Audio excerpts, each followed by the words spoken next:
Okay masters, ಎಲ್ಲರ ಎಲ್ಲ ಇಲ್ಲಿ ಜೂಮ್ ಹಾಗೂ ಯೂಟ್ಯೂಬ್ ನಲ್ಲಿರುವಂತ ಎಲ್ಲ ದೇವರುಗಳಿಗೆ ನನ್ನ ಹೃದಯಪೂರ್ವಕ ಮತ್ತು ನಮಸ್ಕಾರಗಳು. ತುಂಬಾ ಖುಷಿ ಆಗುತ್ತೆ ತಮ್ಮನ್ನೆಲ್ಲ ನೋಡ್ತಾ ಇದ್ರೆ. ಎಲ್ಲ ಧ್ಯಾನಿಗಳು, ನಮ್ಮ ಧ್ಯಾನ ಕುಟುಂಬ ಇರೋದೇ, ಅವ್ರ ಜೊತೆಗೆ ಇರೋದೇ, ಮಾತಾಡ್ತೀವಿ ಅಂದ್ರೆ ಅದೊಂಥರ ಭಾಗ್ಯನೇ ಅಂತ ಅನ್ಕೋಬಹುದು. ಸೊ ಈ ಅವಕಾಶ ಕೊಟ್ಟಂತಹ ಈ ಒಂದು ಮಹಾ ಅವತಾರ ಫೌಂಡೇಶನ್ ಅವರಿಗೂ ಎಲ್ಲರಿಗೂ ಕೂಡ ಮತ್ತೊಮ್ಮೆ ನನ್ನ ಪ್ರಣಾಮಗಳನ್ನು ತಿಳಿಸುತ್ತಾ, ಸೊ ನನ್ನ ಹೆಸರು ಆಲ್ರೆಡಿ ಹೇಳಿದ್ದಾರೆ. ನನ್ನ ಹೆಸರು ಮುತ್ತುರಾಜ್ ಕಲಬುರ್ಗಿ ಅಂತ. ಸೊ ನಾನು ಆಕ್ಚುಲಿ ಮೂಲತಃ ನಾನು ಈಗ ಇರೋದು ದೇವನಹಳ್ಳಿ ತಾಲೂಕು ವಿಜಯಪುರದಲ್ಲಿ. ಬಟ್ ನನ್ನ ಜರ್ನಿ ಹೇಳ್ಬೇಕಂದ್ರೆ, ನಾನು ಉತ್ತರ ಕರ್ನಾಟಕ ಬಿಜಾಪುರ ಜಿಲ್ಲೆ ತಾಳಿಕೋಟೆ ನಮ್ದು. ಆ ಹಾಗೆ ಮೊದಲಿಗೆ ಈ ಬ್ರಹ್ಮಶ್ರೀ ಪಿತಾಮಹ ಪತ್ರಿಜಿ ಅವರಿಗೆ ಅನಂತ ನನ್ನ ಧನ್ಯವಾದಗಳನ್ನು ತಿಳಿಸುತ್ತಾ, ಹಾಗೆ ಬಿಜಾಪುರ ಜಿಲ್ಲೆ, ಉತ್ತರ ಕರ್ನಾಟಕ ಬಿಜಾಪುರ ಜಿಲ್ಲೆ, ನಾನು ತಾಳಿಕೋಟೆ ಅಂತ ಹೇಳಿದ್ನಲ್ಲ. ಸೊ ಎಲ್ಲರೂ ಹೇಗೆ ತಮ್ಮ ಗ್ರಾಜುಯೇಷನ್ ಮುಗಿಸ್ಕೊಂಡು ಏನು ಏನಾದ್ರೂ ಕೆಲಸ ಮಾಡಕ್ಕೆ ಹೇಗೆ ಬೆಂಗಳೂರಿಗೆ ಬರ್ತಾರೆ, ಅದೇ ತರಹ ನಾನು ಕೂಡ ಬೆಂಗಳೂರಿಗೆ ಜಾಬ್ಗೋಸ್ಕರ, ಅಂದ್ರೆ ನಾನು ಹುಬ್ಳಿಯಲ್ಲಿ ಓದಿದ್ದು, BUB ಕಾಲೇಜು ಇಂಜಿನಿಯರಿಂಗ್ ಮುಗಿಸ್ಕೊಂಡು ಬೆಂಗಳೂರಿಗೆ ಜಾಬ್ ಮಾಡೋಕಂತ ಬಂದೆ. ಬಟ್ ನಾನು ಅದಕ್ಕಿಂತ ಮುಂಚೆ ಹೇಳ್ಬೇಕಂದ್ರೆ, ನಾನು PUC ಇದ್ದಾಗ, ನಾನು PUC ಇದ್ದಾಗ ತುಂಬಾ ನನಗೆ ಏನಾದ್ರೂ ಮಾಡ್ಬೇಕು ಅಂತ, ಅದು ಏನೋ ಗೊತ್ತಿಲ್ಲ, ಇವಾಗೆಲ್ಲ ಗೊತ್ತಾಗ್ತದೆ. ಏನಾದ್ರೂ ಮಾಡ್ಬೇಕು ಸಮಾಜಕ್ಕೋಸ್ಕರ, ಒಳ್ಳೇದನ್ನ ಮಾಡ್ಬೇಕು 4 ಜನಕ್ಕೆ. ನಾವು ಹುಟ್ತೀವಿ ಮತ್ತೆ ಏನು ಸಾಯ್ತೀವಿ, ಇದು ಎಲ್ಲರದು ಇದ್ದೇ ಇದೆ ಕತೆ ಇದು. ನಾವು ಹುಟ್ತೀವಿ, ಮತ್ತೆ ದುಡಿತೀವಿ, ಹಣ ಮಾಡ್ತೀವಿ, ಸಂಪಾದನೆ ಮಾಡ್ತೀವಿ, ಮತ್ತೆ ಕೊನೆಗೆ ಒಂದಿನ ಖುಷಿಯಾಗಿ ಸಾಯೋದಿಲ್ಲ.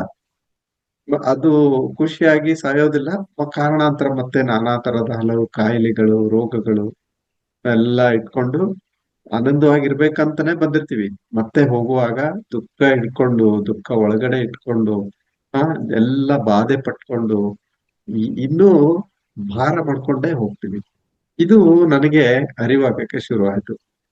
ಕೊನೆಗೆ ನಾನು ಸಾಫ್ಟ್ವೇರ್ ಅಂತ ಹೇಳಿದ್ನಲ್ಲ, ಅದಕ್ಕಿಂತ ಮುಂಚೆ ನಾನು ಪ್ರೊಡಕ್ಷನ್ ಇಂಜಿನಿಯರ್ ಅಂತ ಕಟೀಲ್ ಇಂಜಿನಿಯರಿಂಗ್ ಇಂಡಸ್ಟ್ರಿಯಲ್ಲಿ ವರ್ಕ್ ಮಾಡಿದೆ. ಆಮೇಲೆ ರಿಲಯನ್ಸ್ ಇನ್ಫೋಕಾಮ್ ಅಲ್ಲಿ ಮಾರ್ಕೆಟಿಂಗ್. ನಮ್ಗೆ ಆಕ್ಚುಲಿ ಹೇಗಿತ್ತಪ್ಪ ಅಂದ್ರೆ, ನಾವು ಅವಾಗೆಲ್ಲ ಹೇಗಿದ್ದೇವಂದ್ರೆ, ಪಕ್ಕದ ಮನೆಯಲ್ಲೇ ಅವ್ರ ಜೊತೆಗೆ ಮಾತಾಡ್ಬೇಕಂದ್ರೆ ಹೆದರಿಕೆ ಆಗ್ತಾ ಇತ್ತು. ಅಂದ್ರೆ ಅಷ್ಟು ನಾಚಿಕೆ ಸ್ವಭಾವ. ಆ ತರ ಇರೋರು ಇಂಜಿನಿಯರಿಂಗ್ ಜಾಬ್ ಮುಗಿಸಿದೆವು ಬೇಗ, ಯಾಕಂದ್ರೆ ಮಿಡಲ್ ಕ್ಲಾಸ್ ಫ್ಯಾಮಿಲಿ ನಮ್ದು.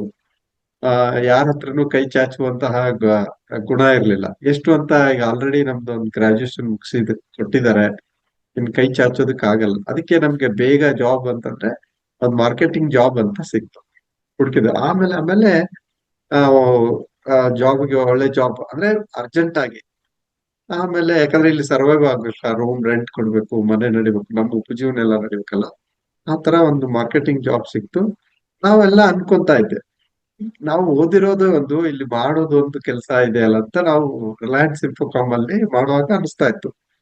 ಬಟ್ ಆಮೇಲೆ ಧ್ಯಾನಕ್ಕೆ ಬಂದ್ಮೇಲೆ ಗೊತ್ತಾಗಕ್ ಶುರು ಆಯ್ತು.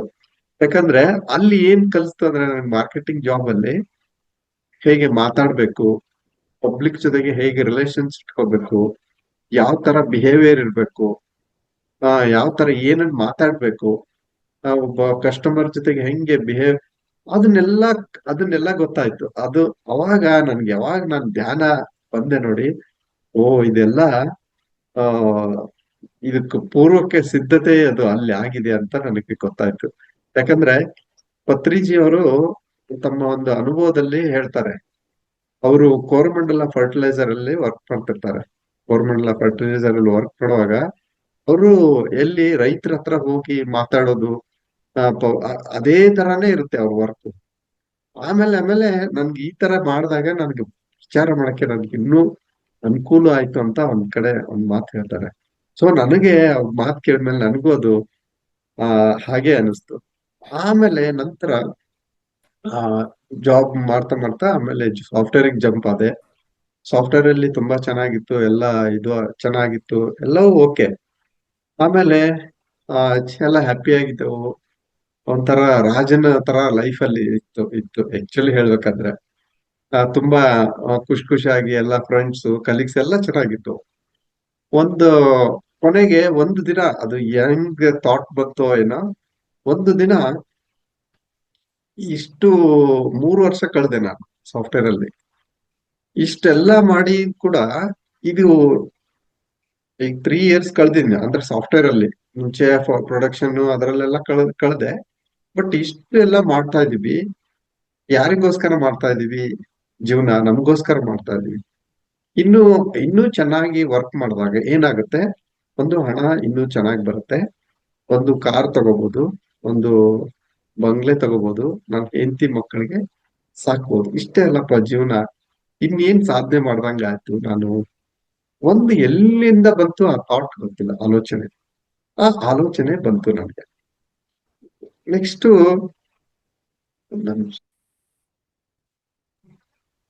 ಆ ಆಲೋಚನೆ ಬಂದ ತಕ್ಷಣ ಆ ನನ್ಗೆ ಮುಂಚೆಂದು ಆರೋಗ್ಯನ ಕಾಪಾಡ್ಕೋಬೇಕು ಅಂತ ಬಹಳಷ್ಟು ಇಷ್ಟ. ಅದಕ್ಕೆ ನಾನು ಯೋಗಾಸನ ಎಲ್ಲ ಮಾಡ್ತಿದ್ದೆ. ಬೆಳಗ್ಗೆ ಎದ್ದು 6 ಗಂಟೆಗೆ ಹೋಗ್ತಿದ್ದೆ, ಹೋಗಿ ಎಲ್ಲ ಯೋಗಾಸನ. ಒಂದು ದಿನ ಏನಾಯ್ತು, ನಂದು ಸೆಕೆಂಡ್ ಶಿಫ್ಟ್ ಇತ್ತು ಕಂಪ್ನಿ ಅಲ್ಲಿ. ಸೆಕೆಂಡ್ ಶಿಫ್ಟ್ ಮುಗಿಸ್ಕೊಂಡು 11:30 ಹಿಂಗೆ ವ್ಯಾನ್ ಅಲ್ಲಿ ಬರುವಾಗ, ಕಂಪ್ನಿ ಕ್ಯಾಬ್ ಅಲ್ಲಿ ಬರುವಾಗ, ನನ್ನ ಫ್ರೆಂಡ್ ಒಂದು, ತಾವೆಲ್ಲ ನೋಡಿರ್ಬೋದು ಕೇಳಿರ್ಬೋದು, ಸ್ಪಿರಿಚುವಲ್ ರಿಯಾಲಿಟಿ ಅಂತ ಹೇಳಿ. ಕೊನೆಗೆ ಲಾಸ್ಟ್ ದಯವಿಟ್ಟು ಏನೇ ಪ್ರಶ್ನೆ ಇದ್ರು, ಏನೇ ಇರ್ಲಿ ಪ್ರಶ್ನೆ ಇದ್ರು ಕೇಳಿ ಮಾಸ್ಟರ್ಸ್, ದಯವಿಟ್ಟು ಎಲ್ಲರ ಕೊನೆಗೆ ಸ್ಪಿರಿಚುವಲ್ ರಿಯಾಲಿಟಿ ಅಂತ ಹೇಳಿ ಒಂದು CD ಸಿಕ್ತು ನಮ್ಗೆ. ಇವಾಗೆಲ್ಲ ತುಂಬಾ ಫಾಸ್ಟ್ ಇದೆ ಇವಾಗಿನ ಟೆಕ್ನಾಲಜಿ, ಅವಾಗ CD ಇರ್ತಿತ್ತು. ನನ್ನ ಫ್ರೆಂಡ್ L&T ಅಲ್ಲಿ ವರ್ಕ್ ಮಾಡ್ತಿದ್ದ ಆಸ್ ಎ ಸಾಫ್ಟ್ವೇರ್ ಇಂಜಿನಿಯರ್ ಅಂತ. ಅವ್ನ್ ಲ್ಯಾಪ್ಟಾಪ್ ಇತ್ತು. ಕಲ್ ಮುತ್ತುರಾಜ್, ನೀವು ಯೋಗಾಸನ, ನಾನು ಹೀಗೆ ಮಾತಾಡ್ತಾ ಮಾತಾಡ್ತಾ ನಮ್ಮ ಫ್ರೆಂಡ್ ಜೊತೆಗೆ ಪಕ್ಕದಲ್ಲಿದ್ದ, ಮಾತಾಡ್ತಾ ಮಾತಾಡ್ತಾ ಬೆಳಗ್ಗೆ ಬೇಗ ಹೋಗ್ಬೇಕು, ಬೇಗ ಹೇಳ್ಬೇಕು, ನಾನು ಯೋಗಾಸನ ಎಲ್ಲ ಮಾಡ್ಬೇಕು, ಯೋಗ ಕ್ಲಾಸ್ಗೆ ಹೋಗ್ಬೇಕು ಅಂತ ಹೀಗೆ ಮಾತಾಡ್ತಾ. ಓ, ನೀವೆಲ್ಲ ಯೋಗ ಎಲ್ಲ ಮಾಡ್ತೀರಾ ಅಂತ ನನ್ನ ಫ್ರೆಂಡ್ ಹಿಂದೆ ಕೂತಿದ್ದ, ಅವನು ಕೇಳಿದ. ಹಾ ಹೌದು, ಯಾಕೆ ಹೇಳಿದ. ಸರ್ ಹಂಗಂದ್ರೆ ಯೋಗ ಅಂತಂದ್ರೆ ಆ ನನ್ನ ಹತ್ರ ಒಂದು ಮೆಡಿಟೇಷನ್ CD ಇದೆ, ಅದನ್ನ ನೋಡಿ ತುಂಬಾ ಚೆನ್ನಾಗಿದೆ ಅಂತ ಹೇಳಿ. ಸೊ ಹ್ಞೂ ಆಯ್ತು ಅಂತ ಹೇಳಿ ನಾನ್ ನೋಡ್ದೆ. ಬಟ್ ಅದಕ್ಕಿಂತ ಮುಂಚೆ ಏನಪ್ಪಾ ಅಂದ್ರೆ, ನಮ್ಮ ನನಗೆ ತುಂಬಾ ಆಸೆಯನ್ನ ಹೊತ್ಕೊಂಡು ಬಂದಿದ್ದೆ ನಾನು ಬೆಂಗಳೂರಿಗೆ. ಬರೀ ಜಾಬ್ ಅಷ್ಟೇ ನಾನು ಸೀಮಿತ ಆಗ್ಬಾರ್ದು, ಇನ್ನೂ ಹಲವಾರು ಆ ಬಹಳಷ್ಟು ದುಡ್ಡು ಅರ್ನ್ ಮಾಡ್ಬೇಕು. ಇಲ್ಲ ನನಗೆ ಒಂದು ತುಂಬಾ ಫಿಲ್ಮ್ ಇಂಡಸ್ಟ್ರಿಯಲ್ಲಿ ಹೋಗ್ಬೇಕಂತ ಬಹಳ ಇತ್ತು. ಫಿಲ್ಮ್ ಹೀರೋ ಆಗ್ಬೇಕು. ಆಮೇಲೆ ಯಾಕಂದ್ರೆ ವರ್ಲ್ಡ್ ಎಲ್ಲ ತಿರುಗಾಡ್ಬೋದು, ದುಡ್ಡು ಚೆನ್ನಾಗ್ ಸಿಗುತ್ತೆ, ಇನ್ನೂ ಆರಾಮಾಗಿರ್ಬೋದು, ಈ ತರ ಎಲ್ಲ ಆಸೆಗಳಿತ್ತು. ಹ್ಮ್ ಇದಕ್ಕೆ ಸೀಮಿತ ಆಗ್ಬಾರ್ದು ನಾನು, ಬರೀ ಅರ್ನ್ ಮಾಡ್ಬೇಕು, ಇದಕ್ಕೆ ಸೀಮಿತ ಆಗ್ಬಾರ್ದು, ಹಲವಾರು ಈ ತರ ಒಂದು ಆಲೋಚನೆಗಳು ಇರ್ತಾ ಇತ್ತು. ಕೊನೆಗೆ ಮಿಡಲ್ ಕ್ಲಾಸ್ ಫ್ಯಾಮಿಲಿ ಅಂತ ಹೇಳಿದ್ನಲ್ಲ, ಯಾವಾಗ್ಲೂ ಹೆಂಗಿರುತ್ತೆ ನಮ್ ಮಿಡಲ್ ಕ್ಲಾಸ್ ಅಥವಾ ನಮ್ಮ ರಿಲೇಷನ್ ಇರ್ಬೋದು, ಸಮಾಜ ಹೆಂಗಂದ್ರೆ, ನಾನು ಏನಾದ್ರೂ ಆಗ್ತೀನಿ ಅಂತ ಅಂದಾಗ ಏನಾಗುತ್ತೆ, ಏ ಛೆ ಬಿಡು, ಅದೇನ್ ನಿನ್ ಕಡೆ ಆಗತ್ತೆ, ಅದು ಆಗಲ್ಲ, ಅದನ್ನ ನೀನು ಹಂಗ, ಸಾಧ್ಯ ಇಲ್ಲ, ನಿನ್ಗೆ ಆಗಕ್ ಸಾಧ್ಯ ಇಲ್ಲ. ಹಾಸಿಗೆ ಇದ್ದಷ್ಟು ಏನು ಗಾದೆ ಮಾತಿದೆಯಲ್ಲ, ಹಾಸಿಗೆ ಇದ್ದಷ್ಟು ಕಾಲು ಚಾಚಬೇಕು. ಅದು ಹಾಗೆ. ಹ್ಮ್ ಅದು ಹಾಗೇ ನಮ್ಮ ಆಲೋಚನೆ. ಮತ್ತೆ ಹಿರಿಯರು ಹೇಳ್ತಾರೆ, ಮನೆಯಲ್ಲಿ ದೊಡ್ಡವ್ರು ಹೇಳ್ತಾರೆ ಅಂದ್ಮೇಲೆ ನಮ್ಮ ಆಲೋಚನೆ ಹೆಂಗಿರುತ್ತೆ ಅಷ್ಟೇ ಸೀಮಿತ ಆಗ್ಬಿಡ್ತಲ್ಲ, ಹಾಸಿಗೆ ಇದ್ದಷ್ಟು ಕಾಲು ಚಾಚಬೇಕು ಅಂತ. ಬಟ್ ನಮಗೆ ಈ ಯಾವಾಗ ನಾನು ಸ್ಪಿರಿಚುವಲ್ ರಿಯಾಲಿಟಿ ಅಂತ ಹೇಳಿದ್ನಲ್ಲ, CD ಮೆಡಿಟೇಷನ್ ಅಂತ ಹೇಳಿದ್ನಲ್ಲ, ಅವಾಗ ಪ್ರಾರಂಭ ಮಾಡಿದೆ ನಾನು. ಒಂದು ದಿನ ಏನಿದೆ ಇದನ್ನ ನೋಡಕ್ ಸ್ಟಾರ್ಟ್ ಮಾಡಿದೆ. ತುಂಬಾ ನೋಡ್ತಾ ನೋಡ್ತಾ ತುಂಬಾ ಖುಷಿ ಆಯ್ತು. ನಾನು ಒಬ್ನೇ ಇರ್ತಿದ್ದೆ, ಯಾಕಂದ್ರೆ ನಂದು 2 ಗಂಟೆ ಕಂಪ್ನಿ ಇರ್ತಿತ್ತು, 3 ಗಂಟೆ ಆಫೀಸ್ ಇರೋದು. ನಾನು 1 ಗಂಟೆಗೆ ಹೊರಡ್ಬೇಕಾಗ್ತಿತ್ತು. ನಾನು ಒಬ್ನೇ ಇರ್ತಿದ್ದೆ, ಆರಾಮ್ ಯೋಗ ಎಲ್ಲ ಮಾಡ್ಕೊಂಡು, ಟಿಫಿನ್ ಮಾಡ್ಕೊಂಡು ಒಬ್ನೇ ಆರಾಮಾಗಿ ಇರ್ತಿದ್ದೆ. ಅವಾಗ ಈ ಕೆಲಸ ಮಾಡ್ತಿದ್ದೆ ನಾನು. ಎಲ್ಲರೂ ಆಫೀಸ್ಗೆ ಬೆಳಿಗ್ಗೆ 8 o'clock ಹೋಗ್ಬಿಡೋರು. ಆಮೇಲೆ ಅದನ್ನ ಹಾಕೊಂಡು ನೋಡಕ್ ಸ್ಟಾರ್ಟ್ ಮಾಡಿದೆ. ತುಂಬಾ ಇಷ್ಟ ಆಯ್ತು. ಅದರಲ್ಲಿ ಒಂದು ಪಾಯಿಂಟ್ ನನಗೆ ಬಹಳ ಕ್ಲಿಕ್ ಆಯ್ತು. ಏನಪ್ಪಾ ಅಂದ್ರೆ, by doing meditation you can achieve anything in your life ಅಂತ ಹೇಳಿ. ಅಂದ್ರೆ ನೀನು ಧ್ಯಾನ ಮಾಡೋದ್ರಿಂದ ನಿನ್ನ ಜೀವನದಲ್ಲಿ ನೀನು ಏನನ್ನಾದ್ರೂ ಸಾಧಿಸಬಹುದು ಅಂತ ಒಂದು ಆ ವಾಕ್ಯ ನನಗೆ ಬಹಳ ಒಂದು ಅದಕ್ಕೆ ಅಟ್ರಾಕ್ಟ್ ಆಗ್ಬಿಟ್ಟೆ ನಾನು. ನಾವು ಕೇಳಿರ್ತೀವಲ್ಲ, ಇಲ್ಲ ನಿಮ್ ಮಿಡಿಲ್ ಕ್ಲಾಸ್ ಅಲ್ಲಿ ಏನು ಮಾಡಕ್ಕಾಗಲ್ಲ ಹಾಗೆ ಹೀಗೆ. ಬಟ್ ಇದೇ ಪಾಯಿಂಟ್ ನನಗೆ ಸಿಕ್ತು. Oh, by doing meditation you can achieve anything in your anything in your physical life ಅಂತ ಆಯ್ತು. By doing meditation you can achieve anything in your physical life ಅಂತ. ಅದು ಬಹಳ ಇದು ಖುಷಿ ಆಗ್ಬಿಡ್ತು ಅದನ್ನ ಕೇಳಿ. ನೀನು ಧ್ಯಾನ ಮಾಡೋದ್ರಿಂದ ನಿಮ್ಮ ಜೀವನದಲ್ಲಿ ನೀವು ಭೌತಿಕವಾದಂತಹ ಜೀವನದಲ್ಲಿ ಏನನ್ನಾದ್ರೂ ಸಾಧಿಸಬಹುದು ಅಂತ. ಅದು ನನಗೆ ಬಹಳ ಅಟ್ರಾಕ್ಟ್ ಆಯ್ತು. ಅಲ್ಲಿಂದ ಶುರು ಆಯ್ತು. ನಾನು ಬರೀ ನೋಡ್ತಾ ಇದ್ದೆ, ಧ್ಯಾನ ಮಾಡಲಿಲ್ಲ ಅವಾಗ. ಬರೀ ನೋಡಕ್ ಸ್ಟಾರ್ಟ್ ಮಾಡಿದೆ. ಮಾಡಿ ಮಾಡಿ ಒಂದಿನ ಸ್ಟಾರ್ಟ್ ಮಾಡಿದೆ, ನಾನು ಧ್ಯಾನ ಮಾಡ್ಬೇಕು ಅಂತ ಆ, ಒಂದು ಡಿಸೈಡ್ ಮಾಡ್ಕೊಂಡೆ. ಏನಾದ್ರು ಮಾಡ್ಬೇಕಂದ್ರೆ ಏನು ಬೆಳಿಗ್ಗೆ ಮಾಡಿದ್ರೆ ಬೆಸ್ಟ್ ಅಂತ ಅನಿಸ್ತು. ಸೊ 5 ಗಂಟೆಗೆ ಎದ್ಕೊಂಡು ಕೂತ್ಕೊಂಡೆ. 20 ಮಿನಿಟ್ಸ್ ಮಾಡಿದೆ. ಸೇಮ್ ನಾವೇನ್ ಆನಾಪಾನಸತಿ ಮಾಡ್ತೀವಿ ಅವಾಗ ನನಗೆ ಪತ್ರಿಜಿ ಅಂದ್ರೆ ಗೊತ್ತಿಲ್ಲ, ಪಿರಮಿಡ್ ವ್ಯಾಲಿ ಅಂದ್ರೆ ಗೊತ್ತಿಲ್ಲ, ಆನಾಪಾನಸತಿ ಧ್ಯಾನ ಅಂದ್ರೂ ಗೊತ್ತಿಲ್ಲ. ಅದು ಯಾವಾಗ ನೋಡಿದ್ಮೇಲೆ ಆನಾಪಾನಸತಿ ಅಂತ ಗೊತ್ತಾಯ್ತು. ಬಟ್ ಯಾವ್ದು ಯಾರೊಬ್ರು ಮೆಡಿಟೇಟರ್ಸ್ ಅಂದ್ರೂ ಏನೂ ಗೊತ್ತಿಲ್ಲ. ಕೊನೆಗೆ ಅದು ಸ್ಟಾರ್ಟ್ ಮಾಡಿದೆ ನೋಡಕ್ಕೆ. 20 ಮಿನಿಟ್ಸ್ ಮಾಡಿದೆ, ಚೆನ್ನಾಗಿ ನಿದ್ದೆ ಬಂತು, ಹಾಗೆ ಮಲ್ಕೊಂಡ್ಬಿಟ್ಟೆ. ಕೊನೆಗೆ ನಾನು ಮಲ್ಕೊಂಡ್ರೆ ಕನ್ಸಲ್ಲಿ ನನ್ಗೆ ನಾನು ಎದ್ದ ತಕ್ಷಣ ಏನ್ ಮಾಡ್ತೀನಿ ನೋಡಿ ಅದೆಲ್ಲ ಕಾಣಿಸ್ತು ನನಗೆ. ನಾನು ಬೆಳಿಗ್ಗೆ ಎದ್ದು ಸ್ನಾನ ಮುಗಿಸ್ಕೊಂಡು ಸ್ವಲ್ಪ ಏನಂತಂದ್ರೆ ಆ ಅಭ್ಯಾಸ ಆದ್ರೆ ಸ್ವಲ್ಪ ದೇವಸ್ಥಾನಕ್ಕೆ ಹೋಗೋದು, ಒಂದ್ ಸ್ವಲ್ಪ ಪೀಸ್ಫುಲ್ ಇರುತ್ತೆ. ಅಲ್ಲಿ ಹೋಗಿ ಮತ್ತೆ ವಾಪಸ್ಸು ಟಿಫಿನ್ ಮುಗಿಸ್ಕೊಂಡು ಆಫೀಸ್ಗೆ ಹೋಗೋದು, ಈ ತರ ಒಂದು ಹ್ಯಾಬಿಟ್ ಇತ್ತು. ಸೊ ನಾನು ಬೆಳಿಗ್ಗೆ ಹೋಗ್ತಾ ಇದೀನಿ, ಇದಕ್ಕೆ ದೇವಸ್ಥಾನಕ್ಕೆ ಹೋಗ್ತಾ ಇದೀನಿ, ಅಲ್ಲೆಲ್ಲ ಹೋಮ ಹವನ ಮಾಡಿದ್ದಾರೆ. ನಾನು ಬೆಳಗ್ಗೆ ಎದ್ದು ಹೋಗ್ತಾ ಇದ್ದೀನಿ, ಅಲ್ಲಿ ಹೋಮ ಎಲ್ಲ ಹವನ ಎಲ್ಲ ಮಾಡಿದ್ದಾರೆ ಆ ದೇವಸ್ಥಾನದಲ್ಲಿ. ವಿಜಯನಗರ ಅಲ್ಲಿದ್ದೆ ನಾನು, ಬೆಂಗಳೂರು ವಿಜಯನಗರ ಅಲ್ಲಿ. ಅಲ್ಲಿ ಅಲ್ಲಿ ಒಂದು ದೇವಸ್ಥಾನ ಇದೆ ಫೇಮಸ್ ವೆರಿ, ಅಲ್ಲಿ ವಿಜಯನಗರ ಪೊಲೀಸ್ ಸ್ಟೇಷನ್ ಪಕ್ಕದಲ್ಲಿ ಒಂದು ಕೋದಂಡರಾಮ ಅಂತ ದೇವಸ್ಥಾನ ಇದೆ. ಅಲ್ಲಿ ಹೋಗಿ ಅಲ್ಲೆಲ್ಲ ನನ್ಗೆ ಅದು ಧ್ಯಾನದಲ್ಲೇ ಕಾಣಿಸ್ತಿತ್ತು. ಏನಪ್ಪಾ ಇದು ಏನೋ ರಿಪೀಟ್ ಆಗ್ತಾ ಇದೆಯಲ್ಲ ಅಂತ ನನ್ಗೆ ಅನಿಸ್ತಾ ಇತ್ತು. ಬಟ್ ಅಲ್ಲಿ ಗೊತ್ತಾಯ್ತು. ಸೊ ಇದು ನನಗೆ ಬೆಳಗ್ಗೆ ಧ್ಯಾನದಲ್ಲಿ ಆಗಿದ್ದು, ಧ್ಯಾನ ಮಾಡಿ ಮಲಗಿದಾಗ ಕನ್ಸಲ್ಲಿ ಗೊತ್ತಾಗಿದ್ದು ಅಂತ. ಕೊನೆಗೆ ಹೀಗೆ ಮುಂದುವರಿತು. ಆಮೇಲೆ ಅದೇ ಟೈಮಲ್ಲಿ ನನ್ ಮದುವೆ ಆಯ್ತು, ಮ್ಯಾರೇಜ್ ಆಯ್ತು, ಫಿಕ್ಸ್ ಆಯ್ತು. ನನ್ನ ಶ್ರೀಮತಿ ಆರ್ತಿ ಅಂತ ಹೇಳಿ ಬುದ್ಧ ಪೂರ್ಣಿಮಾದಲ್ಲಿ ಅವಳೇ ಆಂಕರಿಂಗ್ ಮಾಡ್ತಾ ಇರ್ತಾಳೆ, ಅವನ್ನ ಕೇಳಿರ್ಬೋದು. ಸೊ ನೆಕ್ಸ್ಟ್ ಕ್ಲಾಸ್ ಇದೆ ಅಂತ ಹೇಳಿದ್ಲು ಇವತ್ತು ನನಗೆ. ಸೊ ಅವಳ ಮದುವೆ ಆಯ್ತು. ಆದ್ಮೇಲೆ ಅವಳು government job, just private school ಅಲ್ಲಿ ವರ್ಕ್ ಮಾಡ್ತಾ ಇದ್ಲು. ಗೌರ್ಮೆಂಟ್ ಜಾಬ್ ಆಮೇಲೆ ಏನಾಯ್ತು, ಎಕ್ಸಾಮ್ ಬರ್ದು ಅವ್ಳು ಗೌರ್ಮೆಂಟ್ ಜಾಬ್ ಆಯ್ತು. ಕೋಲಾರ ಡಿಸ್ಟಿಕ್ಗೆ ಆಯ್ತು ಆಕ್ಚುಲಿ. ಅದಕ್ಕಿಂತ ಮುಂಚೆ ಮತ್ತೆ ಏನಾಯ್ತಂದ್ರೆ 2009ರಲ್ಲಿ ನಾನು ಆಕ್ಚುಲಿ ಇನ್ನು ಸೀರಿಯಸ್ ಆಗಿ ಅಂದ್ರೆ ಮಾಡ್ತಿದ್ದೆ, ಅಷ್ಟು ಸೀರಿಯಸ್ ಆಗಿರ್ಲಿಲ್ಲ ಧ್ಯಾನದ ಬಗ್ಗೆ ಹೇಳ್ಬೇಕಂದ್ರೆ. ಜಸ್ಟ್ ಒಂದು 1 ಅವರ್ ಕೂತ್ಕೋತಿದ್ದೆ, ಆಮೇಲೆ ಅಷ್ಟೇ. ಆಮೇಲೆ ನನ್ನ ತಂದೆಯವರು 2009ರಲ್ಲಿ ಹೆಲ್ತ್ ತುಂಬಾ ಅನಾರೋಗ್ಯ ಕಾರಣದಿಂದ ಹಾಸ್ಪಿಟಲ್ಗೆ ಹೋಗೋದು, ಓಡಾಡೋದು ತುಂಬಾ ಈ ತರ ಆಗ್ತಾ ಇತ್ತು. ಒಂದಿನ ಹೀಗೆ ದೇಹ ಬಿಟ್ರು. ನನಗೆ ಆ ಟೈಮಲ್ಲಿ ತುಂಬಾ ದುಃಖ ಆಯ್ತು. ನನಗೆ ತುಂಬಾ ಮಾನಸಿಕವಾಗಿ ತುಂಬಾ ಬೇಜಾರ್ ಮಾಡ್ಕೊಂಡೆ. ಅಯ್ಯೋ, ನಮ್ಮ ಇನ್ನು ನಾನು ಅವ್ರನ್ನ ಚೆನ್ನಾಗಿ ನೋಡ್ಬೇಕು, ಅವ್ರನ್ನ ಸಾಕ್ಬೇಕಾಗಿತ್ತು, ಇನ್ನು ಏನೇನೋ ಕನಸುಗಳು ಇತ್ತು, ಅವ್ರನ್ನ ಚೆನ್ನಾಗಿ ನೋಡ್ಬೇಕು. ಯಾಕಂದ್ರೆ ಅಷ್ಟೊಂದು ಕಷ್ಟಪಟ್ಟು ನಿಮ್ಗೆ ಓದಿಸಿದ್ದಾರೆ, ಹಾಗೆಲ್ಲ ಇರುವಾಗ ಏನಪ್ಪಾ ಇವ್ರು ಸಡನ್ ಆಗಿ ಈ ತರ ಆಯ್ತಲ್ಲ ಅಂತೇಳಿ ತುಂಬಾ ಬೇಜಾರಾಯ್ತು. ಅದು ಒಂದು ಬೇಜಾರ ಅಷ್ಟ ಆಗೋದಲ್ದೇನೆ ನನಗೆ ಒಂದು ಚಾಲೆಂಜ್ ಆಗಿ ತಗೊಂಡೆ. ಅಂದ್ರೆ ಇದನ್ನ ಗೊತ್ತಾಗ್ಬೇಕು ಅಷ್ಟರಲ್ಲೇ ನಾನು ಆಲ್ಮೋಸ್ಟ್ ಸತ್ಸಂಗ ಅಟೆಂಡ್ ಆಗ್ತಾ ಇದ್ದೆವು, ಅಲ್ಲಿ ಇಲ್ಲಿ ಸತ್ಸಂಗ ಅಟೆಂಡ್ ಆಗ್ತಾ ಇದ್ದೆವು, ಹೀಗೆಲ್ಲ ನಡೀತಾ ಇತ್ತು. ಸ್ವಲ್ಪ ಸ್ವಲ್ಪ ಗೊತ್ತಿತ್ತು, ಸ್ಪಿರಿಚುಯಾಲಿಟಿ ಬಗ್ಗೆ ಸ್ವಲ್ಪ ಸ್ವಲ್ಪ ಗೊತ್ತಾಗ್ತಾ ಇತ್ತು. ಕೊನೆಗೆ ಇವರು ಎಲ್ಲಿ ಹೋದ್ರು ತಿಳ್ಕೊಬೇಕಲ್ಲ ಇದನ್ನ. ದೇಹ ಇಷ್ಟು ದಿನ ಇತ್ತು, ಜೊತೆಗೆ ಇತ್ತು, ಬಟ್ ಎಲ್ಲಿ ಹೋದ್ರು, ಇದೆಲ್ಲ ಏನಿದು? ಎಲ್ಲ ಒಂದಕ್ಕೊಂದು ಹಲವಾರು ಪ್ರಶ್ನೆಗಳು ಕಾಡಕ್ಕೆ ಶುರು ಆಯ್ತು ನನ್ಗೆ. ಅಲ್ಲಿಂದ ಸ್ಟಾರ್ಟ್ ಆಯ್ತು. ನಾನು ಅಲ್ಲಿಂದ ಸೀರಿಯಸ್ ಆದೆ, ನಿಜವಾಗ್ಲೂ ಹೇಳ್ಕೊಂಡ್ರೆ ಅಲ್ಲಿ ಸೀರಿಯಸ್ ಆದೆ. ಅದೇ ಟೈಮಲ್ಲಿ ಜಾಬ್ಗೋಸ್ಕರ ಸ್ವಲ್ಪ ಓಡಾಟ ಮತ್ತೆ ಈ ತರ ಆದ್ಮೇಲೆ ಜಾಬ್ ಕೂಡ ಬಿಟ್ಬಿಟ್ಟೆ. ನಾನು ಜಾಬ್ ರಿಸೈನ್ ಆಯ್ತು, ನಮ್ ಮಿಸ್ಸಸ್ ಜಾಬ್ ಆಯ್ತು, ನನ್ ಜಾಬ್ ಹೋಯ್ತು. ಆ ಅಲ್ಲಿಂದ ನಾನು ಅಲ್ಲಿ ವಿಜಯನಗರಕ್ಕೆ ಹತ್ರ ಅಷ್ಟರಲ್ಲೇ ಒಂದು ಪಿರಮಿಡ್ ಬಗ್ಗೆ ಪೇಪರ್ ಅಲ್ಲಿ ಬಂದಿತ್ತು. ಆ ಪೇಪರ್ ಅಲ್ಲಿ ಬಂದಿರೋದನ್ನ ನಾನು ಕಟ್ ಮಾಡ್ಕೊಂಡು ಪಿರಮಿಡ್ ವ್ಯಾಲಿಗೆ ಹೋದೆ. ಅಲ್ಲಿ ಏನಾಯ್ತು, ಇದು ಸಿಕ್ತು ನನಗೆ. ಅಲ್ಲಿ ಎಲ್ಲೆಲ್ಲಿ ಬೆಂಗಳೂರಲ್ಲಿ ಸೆಂಟರ್ಸ್ ಇದಾವೆ ಅಂತ. ಬೆಂಗಳೂರಲ್ಲಿ ಎಲ್ಲೆಲ್ಲಿ ಸೆಂಟರ್ಸ್ ಇದಾವೆ, ಅದು ನನಗೆ ಹತ್ರ ಇರೋದು ಯಾವ್ದಂದ್ರೆ ವಿಜಯನಗರಗೆ ರಾಜೇಶ್ ನಗರ ಹತ್ರ ಇತ್ತು.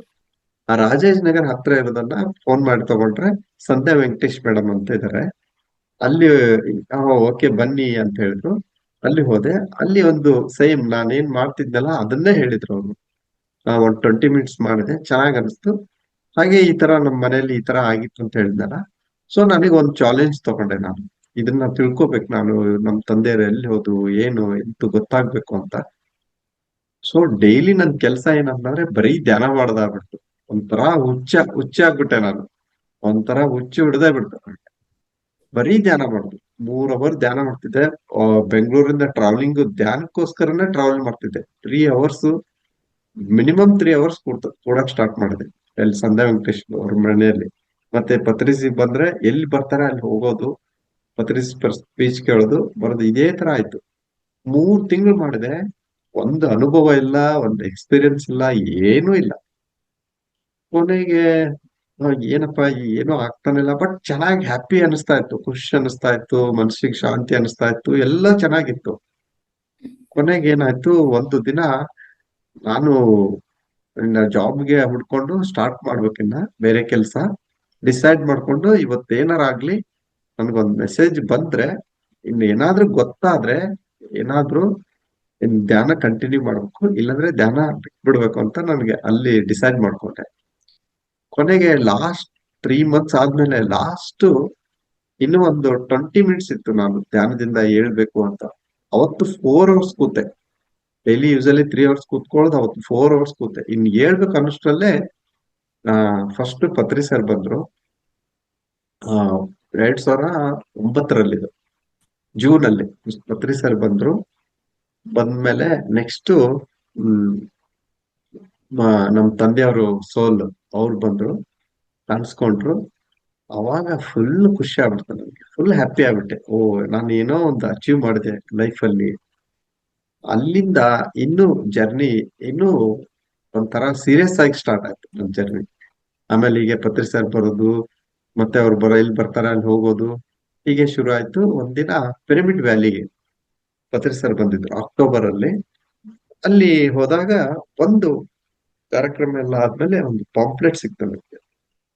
ಆ ಪಾಂಪ್ಲೆಟ್ ಅಲ್ಲಿ ನಾನು ಇವತ್ತಿಗೂ ಯಾವುದನ್ನು ಕೂಡ ಓದಿರ್ಲಿಲ್ಲ. ಆ ಪಾಂಪ್ಲೆಟ್ ಅಲ್ಲಿ ಎಲ್ಲವೂ ಹೊಸದೇ ಇತ್ತೆ. ನೀವು ಯಾರು, ಮತ್ತೆ ಡೈಮೆನ್ಷನ್ ಬಗ್ಗೆ, ನಾವು ಡೈಮೆನ್ಷನ್ ಹೆಂಗೆ ಶಿಫ್ಟ್ ಆಗ್ತೀವಿ, DNA ಅಂದ್ರೆ ಏನು, ಎಲ್ಲವೂ ಕೂಡ ಡಿಫ್ರೆಂಟ್ ಆಗಿತ್ತು. ಬೇರೆ ಬೇರೆ ಲೋಕಗಳು ಹೆಂಗಿರ್ತವೆ, ನಾವು ಸತ್ ಮೇಲೆ ಎಲ್ಲಿ ಹೋಗ್ತೀವಿ, ನಾವು ಹೇಗೆ ಯಾವಾಗ ಹೋಗ್ತೀವಿ, ನಾವು ಹಂತಗಳು ಹೆಂಗೆ, ನಮ್ಮ ಹಂತಗಳು ಒಂದೊಂದ್ ಮೇಲೆ ಹೆಂಗೆ ಹೋಗ್ತೀವಿ ನಾವು. ಸೊ ಈ ಒಂದು ಪಾಂಪ್ಲೆಟ್ ಅಲ್ಲಿ ಇಷ್ಟು ಚೆನ್ನಾಗಿತ್ತಂದ್ರೆ, ಆ ಟೆಕ್ನಿಕಲ್ ವರ್ಡ್ಸ್ ಇರ್ಬೋದು, ಡೈಮೆನ್ಷನ್ ಇರ್ಬೋದು, ಆ DNA ಎಲ್ಲ ಕೂಡ ಹೊಸದಾಗಿತ್ತು. ಇದಕ್ಕೆ ತುಂಬಾ ಅಟ್ರಾಕ್ಟ್ ಆದೆ. ಓ, ಇದ್ರ ಬಗ್ಗೆ ತಿಳ್ಕೊಬೇಕಲ್ಲ. ಅದಕ್ಕೆ ಅವಾಗ ಇನ್ನೂ ಸ್ಟಾರ್ಟ್ ಮಾಡಿದೆ ಧ್ಯಾನ ಮಾಡಕ್ಕೆ. ಇದು ಧ್ಯಾನ ಕ್ಲಾಸಸ್ ಎಲ್ಲಿರ್ತವೆ, ಹೀಗೆ ಶುರು ಆಯ್ತು. ಕೊನೆಗೆ ಆ ಪತ್ರಿ ಸರ್, ನಾನು ಯಾವತ್ತೂ ಕೂಡ ಪತ್ರಿ ಸರ್ ಜೊತೆಗೆ ಕ್ಲೋಸ್ ಆಗಿ ಮಾತಾಡ್ತಾ ಇರಲಿಲ್ಲ. ಜಸ್ಟ್ ಒಂದು ಅವ್ರು ನೋಡೋನು, ಥ್ಯಾಂಕ್ಸ್ ಕೊಡೋನು, ಅಷ್ಟೇ ಅಷ್ಟೇ ಮಾಡ್ತಿದ್ದೆ. ಕೊನೆಗೆ ಒಂದು ಏನಂದ್ರೆ ನೆಕ್ಸ್ಟ್ ಹೀಗೆ ನಡೀತಾ ಇತ್ತು. ಒಂದು ದಿನ ತುಂಬಾ ಕಷ್ಟ, ತುಂಬಾ ಆ ಟೈಮಲ್ಲಿ ತುಂಬಾ ಕಷ್ಟ ಆಯ್ತು. ಯಾಕಂದ್ರೆ ಒಬ್ರು ಸಂಬಳ. ನೆಕ್ಸ್ಟ್ ನಮ್ ಮಿಸಸ್ ಕೇಳಿದ್ನಲ್ಲ, ಕೋಲಾರ ಡಿಸ್ಟಿಕ್ ಅಂತ ಹೇಳಿ H-Cross ಅಂತ ಇದೆ, ಹೊಸಕೋಟೆ ಆದ್ಮೇಲೆ ಅಲ್ಲಿ ಮನೆ ಮಾಡಿದೆವು. ಅಲ್ಲಿ ಮನೆ ಮಾಡಿದ್ಮೇಲೆ ಅವಳ್ದು ಒಬ್ಳದೇ ಸಂಬಳ. ಅವಾಗ 8,500, ಆಕ್ಚುಲಿ ಹೇಳ್ಬೇಕಂದ್ರೆ 8,500 ಸಂಬಳ. ಅದರಲ್ಲಿ ನಂದ್ ಕೆಲ್ಸ ಧ್ಯಾನ ಮಾಡುದು, ಧ್ಯಾನ ಪ್ರಚಾರ ಮಾಡುದು. ಎಲ್ಲರೂ ಒಂಥರ ಇಷ್ಟು ಅವಮಾನ ಅಂದ್ರೆ ತುಂಬಾ ಅವಮಾನ. ಒಂಥರ ಇವ್ನ್ ಏನಾಗಿದೆಯಪ್ಪ, ಇವನು ಒಳ್ಳೆ ಜಾಬ್ ಎಲ್ಲ ಮಾಡ್ಬಿಟ್ಟು ಇದನ್ನೆಲ್ಲ ಏನ್ ಮಾಡ್ತಾ ಇದ್ದಾನೆ, ಹಾಗೆ ಹೀಗೆ ಎಲ್ಲರೂ ರಿಲೇಷನ್ ಅಲ್ಲಿ ಎಲ್ಲರೂ ಕೂಡ ಶುರು ಆಯ್ತು. ಬಟ್ ನನಗೆ ಏನಾದ್ರೂ ಮಾಡ್ಬೇಕು ಲೈಫ್ ಅಲ್ಲಿ, ಚಾಲೆಂಜ್ ಏನಾದ್ರೂ ಮಾಡ್ಬೇಕು ಅಂತ. ಕೊನೆಗೆ ನಮ್ ಮಿಸಸ್ ಕೂಡ ಹಾಗೆ, ಅವಳಿಗೂ ಹೇಳಿದೆ, ಅವಳು ಧ್ಯಾನ ಸ್ಟಾರ್ಟ್ ಮಾಡಿದ್ಲು, ಅವಳು ಮಾಡ್ತಾ ಇದ್ಲು. ಆದ್ರೂ ಕೂಡ ಒಂಥರ ಪ್ರಶ್ನೆಗಳು, ಸಮಸ್ಯೆಗಳು ತುಂಬಾ ಇರ್ತಿತ್ತು. ಯಾಕಂದ್ರೆ ಎಂಡ್ ಆಫ್ ದ ಮಂತ್ ಬಂದ್ರೆ ನಮ್ದು ಜೀರೋ ಅಮೌಂಟೇ ಇರ್ತಿರ್ಲಿಲ್ಲ. ಕೊನೆಗೆ ಒಂದು ದಿನ ಹೀಗೆ ಮಾಡ್ತಾ ಹೋದ್ರೆ ನನಗೆ ಕಷ್ಟ ಆಗುತ್ತಲ್ಲ ಲೈಫು. ನನ್ನ ಹೆಂಡತಿ ನೋಡೋರು ಯಾರು, ನನ್ನ ಮಕ್ಕಳು ನೋಡೋರು ಯಾರಪ್ಪ ಅಂತ ಹೇಳಿ ಇನ್ನ ಏನಾದ್ರು ಮಾಡ್ಬೇಕು ಅಂತ ಹೇಳಿ ನಾನು ಆಕ್ಚುಲಿ 2008 ಇಂದ 12 ವರೆಗೂ ಡಿಸೈಡ್ ಮಾಡ್ಕೊಂಡೆ ಇದನ್ನ ನಾನು ತಿಳ್ಕೊಬೇಕು ಇದ್ರ ಬಗ್ಗೆ ಅಂತ. ನೆಕ್ಸ್ಟ್ ನಾನು ಜಾಬ್ ಅಥವಾ ಏನಾದ್ರು ಮಾಡ್ಬೇಕು ಅರ್ನಿಂಗ್ಗೋಸ್ಕರ ಅಂತ ಹೀಗೆ ಡಿಸೈಡ್ ಮಾಡ್ಕೊಂಡೆ. ಕೊನೆಗೆ ಆ ಒಂದು ದಿನ ಧ್ಯಾನ ಮಾಡುವಾಗ 2011 ಅಲ್ಲಿ ಬೆಳಿಗ್ಗೆ ನಾನು ಧ್ಯಾನ ಮಾಡ್ತಾ ಇದ್ದೆ. ಒಂದು ವಾಣಿ ಕೇಳಿಸ್ತು, ನನಗೆ ಒಂದು ವಾಯ್ಸ್ ಕೇಳಿಸ್ತು, don't worry about your life ಅಂತ ಹೇಳಿ. ನನಗೆ ಶಾಕ್ ಆಯ್ತು, ಯಾರು ಹೇಳ್ತಾ ಇದಾರೆ? ನಾನು ಕಣ್ ತೆಗೆದು ಹಿಂಗ್ ಮೇಲೆ ಎಲ್ಲ ನೋಡ್ತಾ ಇದ್ದೀನಿ, ಅಕ್ಕಪಕ್ಕ ನೋಡ್ತಾ ಇದ್ದೀನಿ, ಏನಪ್ಪಾ ಇದು ವಾಯ್ಸ್ ಕೇಳಿಸ್ತಾ ಇದೆ ಅಲ್ಲ ಏನ. ಮತ್ತೆ ಕಣ್ಣು ಮುಚ್ಕೊಂಡೆ, ನಿನ್ನ don't worry about your life ಅಂತ ಹೇಳಿ. ಮತ್ತೆ ಅದೇ ತರ ಮೆಸೇಜ್ ಬಂತು. ಕೊನೆಗೆ ಗೊತ್ತಾಯ್ತು, ನಿನ್ನ ಜೀವನದ ಬಗ್ಗೆ ನೀನು ಯೋಚನೆ ಮಾಡ್ಬೇಡ ಅಂತೇಳಿ. ಮತ್ತೆ ಖುಷಿ ಆಯ್ತು, ಅಲ್ಲಿಂದ ಶುರು ಆಯ್ತು ಜರ್ನಿ. ಹೀಗೆ ಪ್ರಚಾರ ಸ್ಟಾರ್ಟ್ ಆಯ್ತು. ಆಮೇಲೆ ಡೌಟ್ಸ್ ಇರುತ್ತಲ್ಲ, ಆ ಎಷ್ಟೇ ಇದ್ರೂ ಕೂಡ ಆ ಮತ್ತೆ ಏನು ಸಮಸ್ಯೆಗಳು ಬರುವಾಗ ಅದು ಎಷ್ಟೇ ಇದು ಆದ್ರೂ ಕೂಡ ಮರ್ತ್ ಬಿಡ್ತೀವಿ ನಾವು. ಕೊನೆಗೆ ಆ ಒಂದು ದಿನ ಆ ಪ್ರಚಾರ ಮಾಡ್ಬೇಕು ಅಂತ ಅನಿಸ್ತು. ಅಲ್ಲಿ ಪ್ರಚಾರ ಮಾಡ್ತಾ ಇದ್ದೇವೆ, ಬಟ್ ಸ್ವಂತಾಗಿ ಓನ್ ಆಗಿ ನಾವು ಪ್ರಚಾರ ಮಾಡ್ಬೇಕು, ಏನನ್ನಾದ್ರೂ ಮಾಡ್ಬೇಕು ಅಂತ ಹೇಳಿ ಒಂದು ಸಲ ಕೋಲಾರಲ್ಲಿ ನಾನು ನಮ್ಮ ಮಿಸ್ಸಸ್ ಹೋಗಿದ್ದೆವು. ಇಲ್ಲಿ ಕೋಲಾರಲ್ಲಿ ಪ್ರೇಮ್ನಾಥ್ ಸರ್ ಕ್ಲಾಸ್ ಇತ್ತು. ಕ್ಲಾಸ್ ಎಲ್ಲ ಮುಗಿದ್ಮೇಲೆ ಪ್ರೇಮ್ನಾಥ್ ಸರ್ಗೆ, ಸರ್ ನೀವು ನಮ್ ಮನೆಗ್ ಬರ್ತೀರಾ, ಕ್ಲಾಸ್ ನಾವು ಅರೇಂಜ್ ಮಾಡ್ತೀವಿ ಅಂತ ಹೇಳಿ. ಹ್ಞೂ ಆಯ್ತು ಅಂತ ಹೇಳಿದ್ರು. ಅವರು ಎಚ್ ಕ್ರಾಸ್ಗೆ ಬಂದ್ರು. ಒಂದ್ ದಿನ ಅರೇಂಜ್ ಮಾಡಿದ್ವು, ಬಂದ್ರು. ಅವಾಗ ನೋಡ್ಬೇಕಂದ್ರೆ ಏನೂ ಇರ್ಲಿಲ್ಲ, ನಮ್ದು ಮಂತ್ ಎಂಡು, ಏನು ದುಡ್ಡೇ ಇರ್ಲಿಲ್ಲ. ಕೊನೆಗೆ ಇವಳು ಸ್ಕೂಲಲ್ಲಿ ಅಡ್ಮಿಷನ್ ಆಗಿತ್ತು ಜಸ್ಟ್, ಅದ್ರ ದುಡ್ಡು ಇತ್ತು. ಅದು ನೆಕ್ಸ್ಟ್ ಇನ್ನೂ ಒಂದ್ ವಾರ ಬಿಟ್ಟು ಕೊಡ್ಬೇಕಾಗಿತ್ತು. ಸೊ ಅಲ್ಲಿವರೆಗೆ ಎಷ್ಟಾಗುತ್ತೆ ಅಷ್ಟು ಯೂಸ್ ಮಾಡ್ಕೊಳ್ಳೋಣ ಅಂತ ಹೇಳಿ ಆ ದುಡ್ಡನ್ನು ತಗೊಂಡು ನಾವು ಪ್ರಚಾರಕ್ಕೆಲ್ಲ ಉಪಯೋಗಿಸಿದ್ರೆ ಉಪಯೋಗಿಸ್ಕೊಂಡ್ವಿ. ನೋಡಿ, ನಾವು ಲೋಕ ಕಲ್ಯಾಣ ಕೆಲಸ ಮಾಡಿದ್ರೆ ನಮ್ಗೆ ಏನ್ ಬೇಕು ನೋಡು ಅದು ಸಿಗುತ್ತೆ ಅನ್ನಕ್ಕೆ ಅವತ್ತು ಮೈಕು ಮತ್ತೆ ಊಟದ್ದು ಟಿಫಿನ್ ಎಲ್ಲ ಹೇಳಿದೆವು. ಇದೆಲ್ಲ ಸರ್, ಇದೆಲ್ಲ ಅಲ್ಲಿ ಬಂದವ್ರಿಗೆ ನಾವು ಯಾರಿಗೆ ಹೇಳಿದೆವು ನೋಡಿ, ಅದು ಬಂದವರು ನೀವು ಕೊಡ್ತಾ ಇದ್ದೀರಾ, ಇದಕ್ಕೆ ಯಾರು ಕೊಡ್ತಾ ಇದ್ದಾರೆ, ಆ ಇದು ಇದಕ್ಕೆ ಯಾರು ಕೊಡ್ತಾ ಇದಾರೆ, ಮೈಕಿಗೆ ಯಾರು ಕೊಡ್ತಾರೆ, ಟಿಫಿನ್ ಅರೇಂಜ್ ಮಾಡಿದ್ರೆ ಟಿಫಿನ್ಗೆ ಯಾರು ಕೊಡ್ತಾ ಇದಾರೆ? ಸರ್ ಎಲ್ಲ ನಾವೇ ಕೊಡ್ತಾ ಇರೋದು. ಯಾಕೆ ಸರ್ ಅಂತ. ಇಲ್ಲ, ನಮ್ದು ಒಂದ್ ಸ್ವಲ್ಪ ಸೇವೆ ಇರ್ಲಿ ಅಂತ ಹೇಳಿ ಹೀಗೆ ಹೀಗೆ ಒಬ್ರು ಒಬ್ರು ದುಡ್ಡು ನಮ್ದೊಂದಿಷ್ಟು ತಗೊಳ್ಳಿ, ನಿಂದೊಂದಿಷ್ಟು ತಗೊಳ್ಳಿ ಅಂದ್ರೆ ನೋಡಿ, ನಿಜವಾದ ಒಂದು ಸ್ವಚ್ಛವಾದ ಮನಸ್ಸಿನಿಂದ, ಯಾವುದೇ ಒಂದು ಆಕ್ಷೇಪಣೆವಿಲ್ಲದೆ, ಯಾವುದೇ ಒಂದು ಆಕಾಂಕ್ಷೆ ಇಲ್ಲದೆ, ಏನೋ ನಾವು ಸಂಪೂರ್ಣವಾಗಿ ಸ್ವಚ್ಛ ಮನಸ್ಸಿನಿಂದ ಮಾಡಿದ್ರೆ ನಮ್ಗೆ ಏನ್ ಬೇಕು ನೋಡಿದ್ರೆ ಎಲ್ಲ ಸಿಗುತ್ತೆ ಅನ್ನಕ ಅವತ್ತು ನನಗೆ ಖುಷಿ ಆಗ್ಬಿಡ್ತು. ಹೌದು, ಎಷ್ಟೇ ಇರ್ಲಿ ಅದು ಅದು ಖುಷಿ ಆಯ್ತು. ಕೊನೆಗೆ ಹೀಗೆ ಇನ್ನು ಹೀಗೆ ಮಾಡ್ತಾ ಹೋದೆವು. ಕೊನೆಗೆ ಒಂದು ಸರಿ ನಮ್ಮ ಪಿ ಕೆ ಪ್ರೇಮ್ ಕುಮಾರ್ ಅಂತ ಹೇಳಿ ವೈಸ್ ಪ್ರೆಸಿಡೆಂಟ್ ಇದ್ದಾರೆ. ಆ ವೈಸ್ ಪ್ರೆಸಿಡೆಂಟ್ ಇದ್ರು ಅವರು, ಪಿ ಕೆ ಪ್ರೇಮ್ ಕುಮಾರ್ ಅಂತ ಕೇಳಿರ್ಬೋದು. KPDPT ಆ ಎಲ್ಲಿ ಚಂದ್ರ ಲೇಔಟ್ ಅಲ್ಲಿ ಇದ್ರು. ಅಲ್ಲಿ ಪತ್ರಿ ಸರ್ ಕರೆದಿದ್ರು, ಅವ್ರ ಮನೆಗೆ ಹೋಗಿದ್ರು. ಅಲ್ಲಿ ಎಲ್ಲ ಹೀಗೆ ಕುತ್ಕೊಂಡಿದ್ದೆವು, ಊಟ ಮಾಡ್ತಾ ಇದ್ರು ಸರ್. ಅಲ್ಲಿ ಎಲ್ಲಾ ಮಾಸ್ಟರ್ಸ್ ಇದ್ರು, ಎಲ್ಲ ಆಲ್ಮೋಸ್ಟ್ ಸೀನಿಯರ್ ಮಾಸ್ಟರ್ಸ್ ಇದ್ರು. ನಾನು ಹತ್ರ ಹೋಗಿದ್ದೆ. ಆ ತುಂಬಾ ಸರಿ ನನ್ಗೆ ಏನು ಆಗತ್ತೆ ನೋಡಿ, ಅದೆಲ್ಲ ನನಗೆ ಎಲ್ಲಿ ಅವಮಾನ ಆಗತ್ತೆ, ಎಲ್ಲಿ ಏನು ಅನ್ಸುತ್ತೆ, ಅಲ್ಲಿ ಅವಮಾನ ಅಪಮಾನ ಎಲ್ಲಿ ಆಗುತ್ತೆ ನೋಡಿ, ಅವಾಗ ಧ್ಯಾನದಲ್ಲೇ ಪತ್ರಿ ಸರ್ ಕಾಣಿಸ್ಕೊಳ್ಳೋದು. ಅವರೇ ಒಂದು ಸ್ಟ್ರೆಂತ್ ಅಲ್ಲಿವರೆಗೂ ಬರಕ್ಕೆ. ಓ ಒಂದ್ಸಲ ನಾನು ಏನ್ ಅನ್ಕೊಂಡೆ, ಕಮ್ ಹಿಯರ್ ಅಂತ ಹೇಳಿ ಹಿಂಗ್ ಕೈ ಮಾಡಿದ್ರು. ನಾವು ಯು ಹ್ಯಾವ್ ಎನಿ ಕ್ವಶನ್ಸ್ ಅಂತ ಹೇಳಿದ್ರು. ನಾನು ನಮ್ಮ ಮಿಸಸ್ ಇಬ್ರು ಹೋಗಿದ್ದೆವು, ನನ್ ಮಗ ಇನ್ನೊಬ್ಬನಿದ್ದ, ಅವನು ಕರ್ಕೊಂಡು ಹೋಗಿದ್ದೆವು. ಹಾ yes sir, I have lot of questions ಅಂತ ಹೇಳಿದೆ. ಹಾ ಸರ್, ನಾನು ಪ್ರಶ್ನೆಗಳು ನಿಮ್ಗೆ ತುಂಬಾ ಕೇಳೋದಿದೆ ಅಂತ ಹೇಳಿದೆ. ಓಕೆ ಅಂತ ನನ್ ಮಿಸಸ್ ಪಕ್ಕದಲ್ಲೇ ಇದ್ಲು. ಯು ಅಂತ ಹೇಳಿ ಹಿಂಗೆ ಕೈ ಮಾಡಿ ಕರೆದ್ರು ಸರ್, ಸರಿ ಸರ್ ನಮ್ ಮಿಸಸ್ಗೆ. ಅವಾಗ ಯು ಹ್ಯಾವ್ ಎನಿ ಕ್ವಶನ್ಸ್ ಅಂದ್ರು ಮತ್ತೆ ನಮ್ ಮಿಸಸ್ಗೆ. ಹಾ ಎಸ್ ಸರ್ ಅಂತಂದ್ರು. ನನ್ಗೆ ಗೊತ್ತಿತ್ತು, ನಾನು ಅವಳು ಕೇಳೋಕಿನ ಮುಂಚೆ ನಾನೇ ಹೇಳಿದೆ, sir I am the problems to her sir ಅಂತ ಹೇಳಿದೆ. ಅಂದ್ರೆ ನನ್ನ ಹೆಂಡತಿಗೆ ನಾನೇ ಪ್ರಾಬ್ಲಮ್ ಆಗಿದ್ದೀನಿ ಸರ್ ಅಂತಂತೆ. ಯಾಕಂದ್ರೆ ಡಾಕ್ಟರ್ ಮುಂದೆ ಹೋದಾಗ ನಾವು ಯಾವ್ದು ರೋಗವನ್ನು ಬಚ್ಚಿಡ್ಬಾರ್ದಲ್ಲ. ಹಂಗೆ ಅಂತ ಮಹಾತ್ಮರ ಮುಂದೆ, ಅಂತ ಬ್ರಹ್ಮರ್ಷಿ, ಅದು ಪತ್ರಿಜಿಯವ್ರ ಮುಂದೆ ನಾವ್ ಯಾವ್ದನ್ನು ಮುಚ್ಚು ಮರೆ ಯಾವ್ದು ಇಟ್ಕೋಬಾರ್ದು. ಅದಕ್ಕೆ ನಾನು ಡೈರೆಕ್ಟ್ ಆಗಿ ಹೇಳ್ಬಿಟ್ಟೆ, sir I am the problem store, ನಾನೇ ಅವಳಿಗೆ ಸಮಸ್ಯೆ ಆಗಿದ್ದೀನಿ. ಯಾಕಂದ್ರೆ ನಾನು ಏನು ಮಾಡ್ತಾ ಇಲ್ಲ ಸರ್, ಧ್ಯಾನವನ್ನು ಮಾಡ್ತಾ ಇದ್ದೀನಿ, ಧ್ಯಾನ ಪ್ರಚಾರ ಇವೆರಡೇ ಕೆಲಸ ಮಾಡ್ತಾ ಇರೋದು ಅಂತ ಹೇಳಿದೆ, ಓಪನ್ ಆಗಿ ಹೇಳಿದೆ. ಅವಾಗ ಹಾ ಸರ್, ಆಕ್ಚುಲಿ ಪ್ರಾಬ್ಲಮ್ ಆಗುತ್ತೆ ಅಂತ, ಅದು ಬೆಂಗಳೂರು ಅಂತ ಲೈಫ್ ಅಲ್ಲಿ ಜೀವನ ಮಾಡೋದು ಬಹಳ ಕಷ್ಟ. ಇಬ್ರು ದುಡಿದ್ರೆ ಸಾಲಲ್ಲ, ಇನ್ನು ಒಬ್ರು ದುಡಿದ್ರೆ ಎಲ್ಲಿ ಸಾಲುತ್ತೆ, ಆ ಹೀಗೆ ಅಂತ ಹೇಳಿ ನಮ್ ಬಿಸ್ನೆಸ್ ಸ್ಟಾರ್ಟ್ ಮಾಡಿದ್ರು. ಅವಾಗ Patri sir no no no no ಒಂದೇ ಮಾತು ಹೇಳಿದ್ರು, ನೋ ನೋ ನೋ, ಅವನು ಬಂದಿರೋದು ಪರ್ಪಸ್ ಇದೆ ಇದೆ, you have to support your husband ಅಂತ ಹೇಳಿದ್ರು ನಮ್ ಮಿಸಸ್ ಮುಂದೆ. ನೀನು ಅವನ್ ಬಂದಿರೋ ಕೆಲ್ಸ ಅದೇ, ಆ, ಈ ಲೋಕ ಕಲ್ಯಾಣ ಕೆಲ್ಸಕ್ಕೆ ಬಂದಿರೋದು ಅವನ ಉದ್ದೇಶ.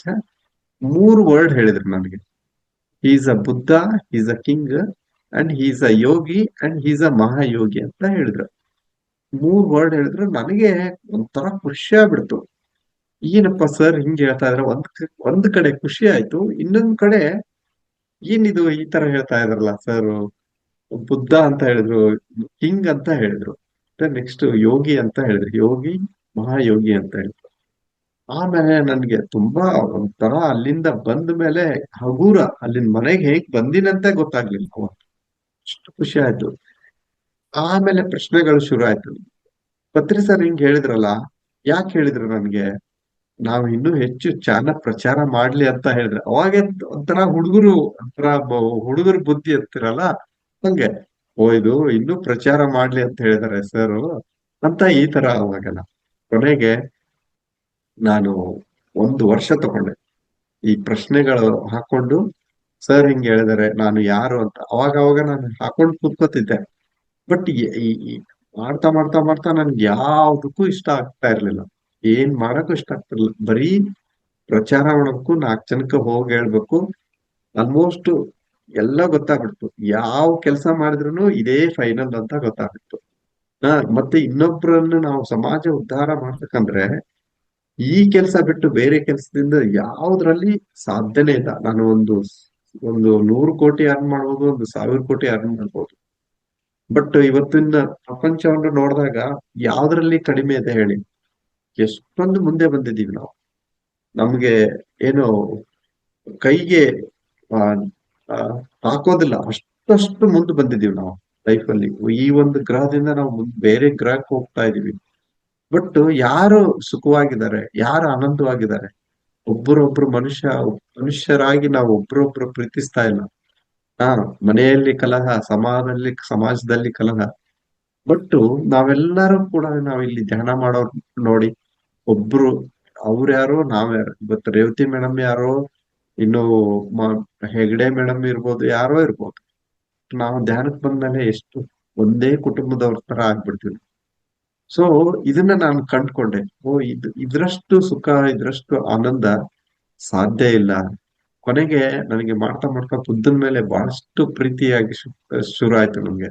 ತುಂಬಾ ಆ ಬುದ್ಧ ಇಷ್ಟ ಆಗಕ್ ಶುರು ಆಯ್ತು. ಆಮೇಲೆ ಪತ್ರಿಜಿಯವರು ಆ ಒಂದ್ ಮಾತು ಹೇಳಿದ್ಮೇಲೆ, ಕೊನೆಗೆ 1 ವರ್ಷ ಆದ್ಮೇಲೆ ನನಗೆ ನಾನು ಯಾರು ಅಂತ ಗೊತ್ತಾಯ್ತು. ಅದು ನನ್ನ ಪೂರ್ಣಾತ್ಮ ಯಾರು ಅಂತ ನನ್ಗೆ ತಿಳ್ಕೊಂಡೆ. ಕೊನೆಗೆ ಅಲ್ಲಿಂದ 41 ಡೇಸ್ ನಮ್ಮ ಮಿಸಸ್ ಸೀರಿಯಸ್ ಆಗಿ ಇಬ್ರು ಸೇರಿ ಆ ಶುರು ಮಾಡಿದೆವು, ನಾವು ಮಂಡಲ ಧ್ಯಾನ ಅಂತ ಶುರು ಮಾಡಿದೆವು. ಅಲ್ಲಿಂದ ಕಾರ್ಯಕ್ರಮ ನಮ್ಮ ಮನೆಯಲ್ಲಿ 41 ಡೇಸ್ ಮಂಡಲ ಧ್ಯಾನ ಸ್ಟಾರ್ಟ್ ಮಾಡ್ತೇವೆ. ಮತ್ತೆ ಏನು ರಂಗನಾಥ್ ಸರ್ ಇದಾರಲ್ಲ ಇವಾಗ ಮಾತಾ ಫೌಂಡೇಶನ್, ಇಲ್ಲಿ CMRS ಅಂತ ಫಸ್ಟ್ ಮಾಡಿದ್ರು, ಇಲ್ಲಿ ವೈಟ್ ಫೀಲ್ಡ್ ಅಲ್ಲಿ. ಅಲ್ಲೆಲ್ಲ ನಾವು ಅಲ್ಲೆಲ್ಲ ಹೋಗ್ತಿದ್ದೆ ನಾನು. ಅಲ್ಲಿ ಹೋಗಿ ತುಂಬಾ ಹೊತ್ಕೊಂಡು, ನಮ್ಮ ಲಕ್ಷ್ಮಿ ಮೇಡಮ್ ಇದ್ದಾರೆ, ಅವರು ಇರ್ತಿದ್ರು. ತುಂಬಾ ಹೊತ್ತಲ್ಲಿ ಮೆಡಿಟೇಷನ್ ಮಾಡಿ ಹೋಗ್ತಿದ್ದೆ ಆ ಸೆಂಟರ್ ಅಲ್ಲಿ. ಮತ್ತೆ ಅವರು ಅವಾಗ ಅವಾಗ ವರ್ಕ್ಶಾಪ್ ಮಾಡ್ತಿದ್ರು, ಸನ್ಯೋಗಿ ಮೆಡಿಟೇಷನ್ ಅಂತ ಹೇಳಿ. ಒಬ್ರು ಹಿಮಾಲಯನ್ ಮಾಸ್ಟರ್ಸ್, ಅವಾಗ ಬೇರೆ ಬೇರೆ ಮಾಸ್ಟರ್ಸ್ ಕರೆಸ್ತಾ ಇದ್ರು, ಅವೆಲ್ಲ ಅಟೆಂಡ್ ಆಗ್ತಾ ಇದ್ದೆವು. ಮತ್ತೆ ಎಷ್ಟೊಂದು ರ್ಯಾಲಿ ಮಾಡಿದ್ದಾರೆ ಸರ್, ಎಷ್ಟೊಂದು ಕಾರ್ಯಕ್ರಮ ಅವೆಲ್ಲ ಜಾಯ್ನ್ ಆಗ್ತಾ ಇದ್ದೆವು, ಪ್ರಚಾರ ಮಾಡಕ್ ಹೋಗ್ತಾ ಇದ್ದೆವು. ಸೊ ಈ ತರ ಎಲ್ಲ ನಮ್ಮ ಜೀವನ ನಡೀತು. ಆಮೇಲೆ ತುಂಬಾ ಹೆಂಗಿತ್ತಂದ್ರೆ ಅವಾಗ ತುಂಬಾ ಕಷ್ಟ ಇತ್ತು ಆಕ್ಚುಲಿ ಪಿರಮಿಡ್ ಮಾಸ್ಟರ್ಸ್ಗೆ. ಒಂದೇ ಹೇಳ್ಬೇಕಂದ್ರೆ ಏನಪ್ಪಾ ಇದು, ಓ, ಒಂದ್ರ ಮೇಲೆ ಒಂದೊಂದು ಪ್ರಶ್ನೆಗಳು, ಕಷ್ಟಗಳು. ಇವಾಗ ಬಹಳ ಈಸಿ. ಯಾವಾಗ ನೋಡಿ, 2020 ಆ ಕೋವಿಡ್ ಬಂತ್ ನೋಡಿ, ಅವಾಗ ನಮ್ಮ ಲೈಫ್ ಚೇಂಜ್ ಆಗ್ಬಿಡ್ತು. ಅಂದ್ರೆ ಪ್ರತಿಯೊಬ್ಬ ಮಾಸ್ಟರ್ಸ್ ಯಾವ ಹೇಗಪ್ಪ ಅಂತ ಕೇಳ್ಬೋದು. ಅವಾಗ ನೋಡಿ, ನಿಜವಾಗ್ಲೂ ಹೇಳ್ಬೇಕಂದ್ರೆ 2020ಗೆ ಆ ನಮ್ಮ ಏನಪ್ಪಾ ಅಂದ್ರೆ ಕೋವಿಡ್ ಬಂತು. ಸೊ ಎಲ್ಲರೂ ಲಾಕ್ಡೌನ್, ಮನೆಯಲ್ಲಿ ಉಳ್ಕೊಂಡ್ರು. ಅವಾಗ ಆನ್ಲೈನ್ ಸ್ಟಾರ್ಟ್ ಆಯ್ತು. ಪರಿಸರು ಯಾವುದ್ರಿಂದ ಹೆಂಗಿರ್ತದ ಅಂದ್ರೆ, ಪರಿಸರು ಎಲ್ಲಿ ಯಾವ್ದನ್ನ ಬಳಸ್ಕೋಬೇಕು ಅಲ್ಲಿ ಚೆನ್ನಾಗಿ ಬಳಸ್ಕೊಂಡ್ಬಿಡ್ತಿದ್ವಿ. ಟೆಕ್ನಾಲಜಿ ಇದೆನಾ, ಆ ಟೆಕ್ನಾಲಜಿಯನ್ನ ಬಳಸ್ಕೊಳ್ಳೋದು. ಅಲ್ಲಿ ಮುತ್ತುರಾಜ್ ಅಂತಿದಾರ, ಅವ್ರ ಹತ್ರ ಏನಿದೆ ಅದನ್ನ ಬಳಸ್ಕೊಳ್ಳೋದು. ರೇವತಿ ಮೇಡಮ್ ಅವ್ರ ಹತ್ರ ಏನ್ ಟ್ಯಾಲೆಂಟ್ ಇದೆ ಅದನ್ನ ಬಳಸ್ಕೊಳ್ಳೋದು. ಪತ್ರಿ ಸರ್ ಅಂತಹ ಟ್ಯಾಲೆಂಟ್, ಅವರ ಜ್ಞಾನಿ, ಇನ್ನು 10,000 ವರ್ಷ ಆದ್ರೂ 1,000 ವರ್ಷ ಆದ್ರೂ ಹುಟ್ತಾರೋ ಇಲ್ಲೋ ಗೊತ್ತಿಲ್ಲ, ಇದು ಮಾತ್ರ 100%. ಸೊ ಆ ನನಗೆ ಒಂದು ಹೇಳ್ಬೇಕಂದ್ರೆ, ಪತ್ರಿ ಸರ್ನ ನೋಡಿ ನಾನು ತುಂಬಾ ಅಂದ್ರೆ ತುಂಬಾ ಡೌನ್ ಆಗ್ಬಿಟ್ಟೆ, ಶರಣಾಗತನಾಗ್ಬಿಟ್ಟೆ. ಕೊನೆಗೆ ಆ ಹೇಳ್ಬೇಕಂದ್ರೆ, ಒಂದು ಯಾಕೂ ಗಟ್ಟಿಯಾಗಿ ನಿಂತನೆ ಅಂದ್ರೆ, ಬುದ್ಧನ ಹೇಳಿದ್ನಲ್ಲ, ಬುದ್ಧನ ಮೇಲೆ ಬಹಳಷ್ಟು ಇಷ್ಟ ಆಗಕ್ಕೆ ಶುರು ಆಯ್ತು. ಕೊನೆಗೆ ಒಂದು ದಿನ ಏನಾಯ್ತು, ಪಿರಮಿಡ್ ವ್ಯಾಲಿಯಲ್ಲಿ ಹುಣ್ಣಿಮೆ ಧ್ಯಾನಕ್ಕೆಲ್ಲ ಕಂಪಲ್ಸರಿ ಹೋಗ್ತಾ ಇದ್ವಿ ಆ ಟೈಮಲ್ಲಿ. ಒಂದು ದಿನ ಪತ್ರಿ ಸರ್ ಬಗ್ಗೆ ಗೊತ್ತಾಯ್ತು, ಇಷ್ಟೆಲ್ಲ ಮಾಡ್ತಾ ಇದಾರೆ, ಇವ್ರು ಯಾರು ಅಂತ ಹೇಳಿ ಒಂದು ಕ್ವಶನ್ ಬಂತು. ಅವಾಗ ಒಂದು ಸಲ ಪಿರಮಿಡ್ ವ್ಯಾಲಿ ಹೋದಾಗ ಬುದ್ಧನ ಜೊತೆಗೆ 5 ಜನ ಶಿಷ್ಯರಿದ್ರು, ತಾವೆಲ್ಲ ಕೇಳಿರ್ಬೋದು. ಆ 5 ಜನ ಶಿಷ್ಯರಲ್ಲಿ ಬಹಳ ಪ್ರಿಯವಾದ, ಬುದ್ಧನ ಬಹಳ ಪ್ರಿಯವಾದ ಶಿಷ್ಯ ಆನಂದ್. ಆ ಆನಂದ್ ಏನಿದಾರಲ್ಲ, 40 ವರ್ಷ ಯಾರ ಜೊತೆಗೆ ಇದ್ರು? ಬುದ್ಧನ್ ಜೊತೆಗಿದ್ರು. ಯಾರು? ಆ ಆನಂದನವರು. ಆನಂದನವರು ಬುದ್ಧನ್ ಜೊತೆಗೆ 40 ವರ್ಷ ಇದ್ರು. ಅವರೇ ಇವ್ರು ಪತ್ರಿಜಿಯವರು ಅಂತ ಗೊತ್ತಾಯ್ತು. ಒಬ್ರು ಮಾಸ್ಟರ್ ಅಂತ ಅಲ್ಲಿ ಎಲ್ಲಾರು ಸತ್ಸಂಗ ಅಂದ್ರೆ ಜಸ್ಟ್ ಒಂದು 5-6 ಜನ ಇದ್ದೆವು, ಅಲ್ಲಿ ಗೊತ್ತಾಯ್ತು. ಅವಾಗ ಫುಲ್ ಖುಷಿ ಆಗ್ಬಿಡ್ತು. ಓ, ಇಂಥ ಒಬ್ಬ ಮಾಸ್ಟರ್ ಇದಾರಂದ್ರೆ ಯಾಕೆ ನಾವು ಈ ಲೈಫ್ ಟೈಮ್ ಇವ್ರ ಜೊತೆಗೆ ಇರಬಾರದು? ಅಲ್ಲಿ ಒಂದು ಪ್ರಶ್ನೆ ಬಂತು. ಅಲ್ಲಿಂದ ಇನ್ನೂ ಡೆಡಿಕೇಟ್ ಆಗಿ ವರ್ಕ್ ಮಾಡೋದು. ಓಹ್, ಎಲ್ಲವೂ ಬರುತ್ತೆ ಬಿಡು. ನಾವು ಯಾವಾಗ ನಮ್ಮ ಕುಟುಂಬ ಸರಿಯಾಗಿರ್ಬೇಕು, ನನ್ನ ಮಕ್ಕಳು ಸರಿಯಾಗಿರ್ಬೇಕು, ನನ್ನ ಹೆಂಡತಿ ಚೆನ್ನಾಗಿರ್ಬೇಕು, ನನ್ನ ಗಂಡ ಚೆನ್ನಾಗಿರ್ಬೇಕು, ನಾವೆಲ್ಲವನ್ನೂ ಕೇಳ್ಕೊಂತೀವಿ. ಹೌದಲ್ವಾ? ಎಲ್ಲವನ್ನೂ ಕೇಳ್ಕೊತೀವಿ. ನನ್ಗೆ ಅಷ್ಟು ದುಡ್ಡು ಬೇಕು, ಅಂತ ಕಾರ್ ಬೇಕು, ಅಂತ ಬಂಗ್ಲೆ ಬೇಕು, ಎಲ್ಲವೂ ಕೇಳ್ಕೊಂತೀವಿ. ಬಟ್ ಕೊನೆಗೆ ಅದು ಸಿಕ್ ಸಿಕ್ಕರೂ ಕೂಡ ನೆಮ್ಮದಿ ಇರಕ್ ಸಾಧ್ಯ ಇಲ್ಲ, ಸಿಗ್ಲಿಲ್ಲ ಅಂದ್ರೂ ನೆಮ್ಮದಿ ಇರಕ್ ಸಾಧ್ಯ ಇಲ್ಲ. ಬಟ್ ಇಲ್ಲಿ ಏನಾಗುತ್ತೆ, ಆಧ್ಯಾತ್ಮಿಕಕ್ಕೆ ಬಂದಾಗ, ಧ್ಯಾನ ಈ ಒಂದು ಕೆಲಸ ಮಾಡಿದಾಗ ಏನಾಗತ್ತಂದ್ರೆ, ನಾವೇನ್ ಅನ್ಕೊಂತೀವಿ ನೋಡಿ, ನಾವು ಪ್ರಕೃತಿ 1 ಹೆಜ್ಜೆ ಇಟ್ರೆ ಪ್ರಕೃತಿ ನಮ್ ಜೊತೆಗೆ 10 ಹೆಜ್ಜೆ ಇಡುತ್ತೆ.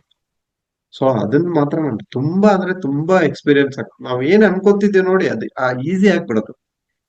ನಮ್ಮ ಕುಟುಂಬ ಅವಾಗ ಏನಾಯ್ತಂದ್ರೆ, ನಾವು ಬರೇ ನನ್ನ ಹೆಂಡತಿ ಮಕ್ಕಳು ಅಂತ ಅನ್ಕೋಬಹುದು, ಬಟ್ ನಾವು ಈ ಕೆಲಸ ಮಾಡ್ತಾ ಹೋದ್ರೆ ಅವ್ರು ನೋಡ್ಕೊಂತಾರೆ, ಮೇಲೆ ಮಾಸ್ಟರ್ಸ್ ನೋಡ್ಕೊಂತಾರೆ, ನಮ್ಮ ಕುಟುಂಬನೇ ಇರ್ಬೋದು, ನಮ್ಮ ಮಕ್ಕಳೇ ಇರ್ಬೋದು. ಆ ಅದಕ್ಕೆ ಇದು ಬಹಳ ಅಂದ್ರೆ ಬಹಳ ಶ್ರೇಷ್ಠವಾದಂತಹ ಕೆಲಸ ಇದು. ಯಾವುದು ಅಂದ್ರೆ ಧ್ಯಾನ ಮಾಡೋದು, ಧ್ಯಾನ ಪ್ರಚಾರ ಮಾಡೋದು ಬಹಳ ಶ್ರೇಷ್ಠ. ಅದಕ್ಕೆ ಆಧ್ಯಾತ್ಮಿಕದಲ್ಲಿ ಬರೋದು ಬಹಳ ಇಂಪಾರ್ಟೆಂಟ್. ಆಧ್ಯಾತ್ಮಿಕಕ್ಕೆ ಬಂದ್ಮೇಲೆ ನಮ್ಗೆ ಏನ್ ಬೇಕು ನೋಡಿ, ಎಲ್ಲವೂ ಕೂಡ ಆಗಕ್ ಶುರು ಆಗತ್ತೆ. ಎಲ್ಲವೂ ಕೂಡ ಚೆನ್ನಾಗಿ ಆಗಕ್ಕೆ ಶುರು ಆಗತ್ತೆ. ಸಮಯ ಆಯ್ತು, ಇನ್ನೊಂದು 5 minutes ಅಲ್ಲಿ. Yes, you can take, sir. ಹಾ ಸರ್. That. ಸೊ ಈ ತರ ಜರ್ನಿ ಒಂದೆರಡು ಅನುಭವ ಹೇಳಿ ನಾನು ಎಂಡ್ ಮಾಡ್ತೀನಿ. ಸಾಕಷ್ಟು ಇದಾವೆ ಅನುಭವಗಳು. ಆ ಒಂದು ದಿನ ಹೀಗೆ ಧ್ಯಾನದಲ್ಲಿ ಹೇಳಿದ್ದಲ್ಲ, ಸರ್ ಧ್ಯಾನದಲ್ಲಿ ಬರ್ತಾ ಇದ್ರು. ಎಲ್ಲೋ ಒಂದು ಕ್ವಶನ್, ತರ ಧ್ಯಾನದಲ್ಲಿ ಇಷ್ಟೆಲ್ಲ ಬರ್ತಾ ಇದಾರೆ, ಫಿಸಿಕಲ್ ಆಗಿ ಇವ್ರು ಏನಾದ್ರೂ ನಮ್ಗೆ ಬೇಕಲ್ಲ, ಫಿಸಿಕಲ್ ಆಗಿ ಇವ್ರು ಎಷ್ಟೆಲ್ಲ ಧ್ಯಾನ ಬರ್ತಾರೆ, ಫಿಸಿಕಲ್ ಆಗಿ ನನ್ಗೊಂದು ಏನಾದ್ರೂ ಬೇಕು ಸರ್ ನಿಮ್ಮಿಂದ, ನನ್ಗೆ ಗೊತ್ತಾಗ್ಬೇಕು ಸರ್. ಹೀಗೆ ಕ್ವಶನ್ ಹಾಕೊಂಡು ನಾನು ಹೋದೆ, ಹಂಗೆ ಪಿರಮಿಡ್ ವ್ಯಾಲಿಗೆ ಹೋದೆ. ಬುದ್ಧ ಪೂರ್ಣಿಮಾ ಫಂಕ್ಷನ್ ಅಲ್ಲಿ ಬುದ್ಧ ಪೂರ್ಣಿಮಾ ಫಂಕ್ಷನ್ ಅಲ್ಲಿ ಹೋದಾಗ ಆ ಸರ್ ಬಜ್ಜಿ ಸರ್ ಮಾಡ್ತಾ ಇರ್ತಾರೆ ಯಾವಾಗ್ಲೂ ಪುತ್ರಿ ಸರ್ ಊಟಕ್ಕೆ. ಅವಾಗ ತುಂಬಾ ಬಿಸಿ ಬಿಸಿ ಸರ್ಗೆ ಬಜ್ಜಿ ಅಂದ್ರೆ ತುಂಬಾ ಇಷ್ಟ. ಆ ಬಜ್ಜಿ ಎಲ್ಲ ಬಿಸಿ ಬಿಸಿ ಬಜ್ಜಿ ಎಲ್ಲ ಮಾಡಿ ಇಟ್ಟಿದ್ರು. ಅದನ್ನ ಹಾಕ್ತಾ ಇದ್ರು ಎಲ್ಲರಿಗೂ. ನಾನು, ನನ್ ಮಗ, ನನ್ನ ಹೆಂಡತಿ ಮೂವರಿದ್ದೆವು. ಬಟ್ ನನ್ ಕೈಯಲ್ಲಿ ತುಂಬಾ ಅಂದ್ರೆ ತುಂಬಾ ರಶ್ ಇತ್ತು. ಅದು ಪತ್ರಿ ಸರ್ ಹಾಕ್ತಾ ಇದ್ರಂದ್ರೆ ಇನ್ನೂ ಜಾಸ್ತಿ ರಶ್ ಆಗ್ಬಿಡುತ್ತೆ. ಅವಾಗ ಏನಾಯ್ತು, ನನ್ಗೆ 2 ಪ್ಲೇಟ್, ಕರೆಕ್ಟ್ ಕೈಯಲ್ಲಿ 2 ಪ್ಲೇಟ್ ಇಟ್ಕೊಂಡಿದ್ದೆ. 2 ಪ್ಲೇಟ್ ಇಟ್ಕೊಂಡಿದ್ದೆ. ಏನು ಅನ್ನ ಸಾಂಬಾರು, ಏನು ಚಪಾತಿ ಪಲ್ಯ ಏನು ಇರುತ್ತಲ್ಲ ಅದೆಲ್ಲ ಹಾಕ್ಸ್ಕೊಂಡೆ. ಬಜ್ಜಿ ಬೇಕಲ್ಲ. ಬಟ್ ನಾವಿರೋದು ಮೂವರು. ನಾವಿರೋದು 3. 2 ಪ್ಲೇಟ್ ಇದೆ, ಬಟ್ 2 ಬಜ್ಜಿ ಸಿಗೋದಲ್ಲ. ಇನ್ನೊಂದು ಹೆಂಗ್ ಮಾಡ್ಬೇಕು ಅಂತ ಈ ತರ ಒಂದು ಕ್ವಶನ್ ಬಂತು. ಕೊನೆಗೆ ಆಯ್ತು, ಏನಾರ ಆಗ್ಲಿ ಬಿಡಪ್ಪ ಅಂತ ಹೇಳಿ 3 ಹಾಕ್ಸ್ಕೊಂಡ್ರೆ ಇನ್ನೊಂದು ಹಾಕ್ಬೇಕಂದ್ರೆ ಹಾಕಿ ಅಂದ್ರೆ ಕೊಡಲ್ಲ. ಅದ್ರಲ್ಲಿ ಅಷ್ಟು ರಹಸ್ಯ ಇದೆ. ಕೊನೆಗೆ 2 ಪ್ಲೇಟ್ ಬಂತು. ಪತ್ರಿ ಸರ್ ಹತ್ರ ಬಂದೆ. 2 ಬಂತು. ಪತ್ರಿ ಸಾರು ಇನ್ನೂ ಅಷ್ಟು ಸ್ವಲ್ಪ ದೂರನೇ ಇದಾರೆ, ಡಿಸ್ಟೆನ್ಸ್ ಇದೆ. ಕೊನೆಗೆ ಬಂದು ಪತ್ರಿ ಸರ್ ಹಿಂಗ ಅಂತ ನನ್ ಪ್ಲೇಟ್ ಅಲ್ಲಿ ಬಜ್ಜಿ ಹಾಕಿದ್ರು. ಕೊನೆಗೆ ಆಯ್ತು ಅಂತೇಳಿ ನಾನು ಈ ಕಡೆ ತಗೊಂಡು ಈ ಕಡೆ ಬಂದ್ರೆ ಕರೆಕ್ಟ್ ಆಗಿ 3 ಬಜ್ಜಿ ಇದಾವೆ. ಕರೆಕ್ಟ್ ಆಗಿ ಎಲ್ಲರಿಗೂ ಎರಡೆರಡೆ ಹಾಕ್ತಾ ಇದ್ರು. ಕರೆಕ್ಟ್ ಆಗಿ 3 ಬಜ್ಜಿ ಬಂತು. ಇದು ಸಣ್ಣದನ್ಬೋದು, ಬಟ್ ಭಾರಿ ಎಕ್ಸ್ಪೀರಿಯನ್ಸ್ ಅವಾಗ. ಒಬ್ಬ ಮಲ್ಟಿ ಡೈಮೆನ್ಷನ್ ಅಂತ ಹೇಳ್ತೀವಲ್ಲ ನಾವು, ಪತ್ರಿ ಸರ್ಗೆ ಅದು ಮಲ್ಟಿ ಡೈಮೆನ್ಷನ್ ನಾವು.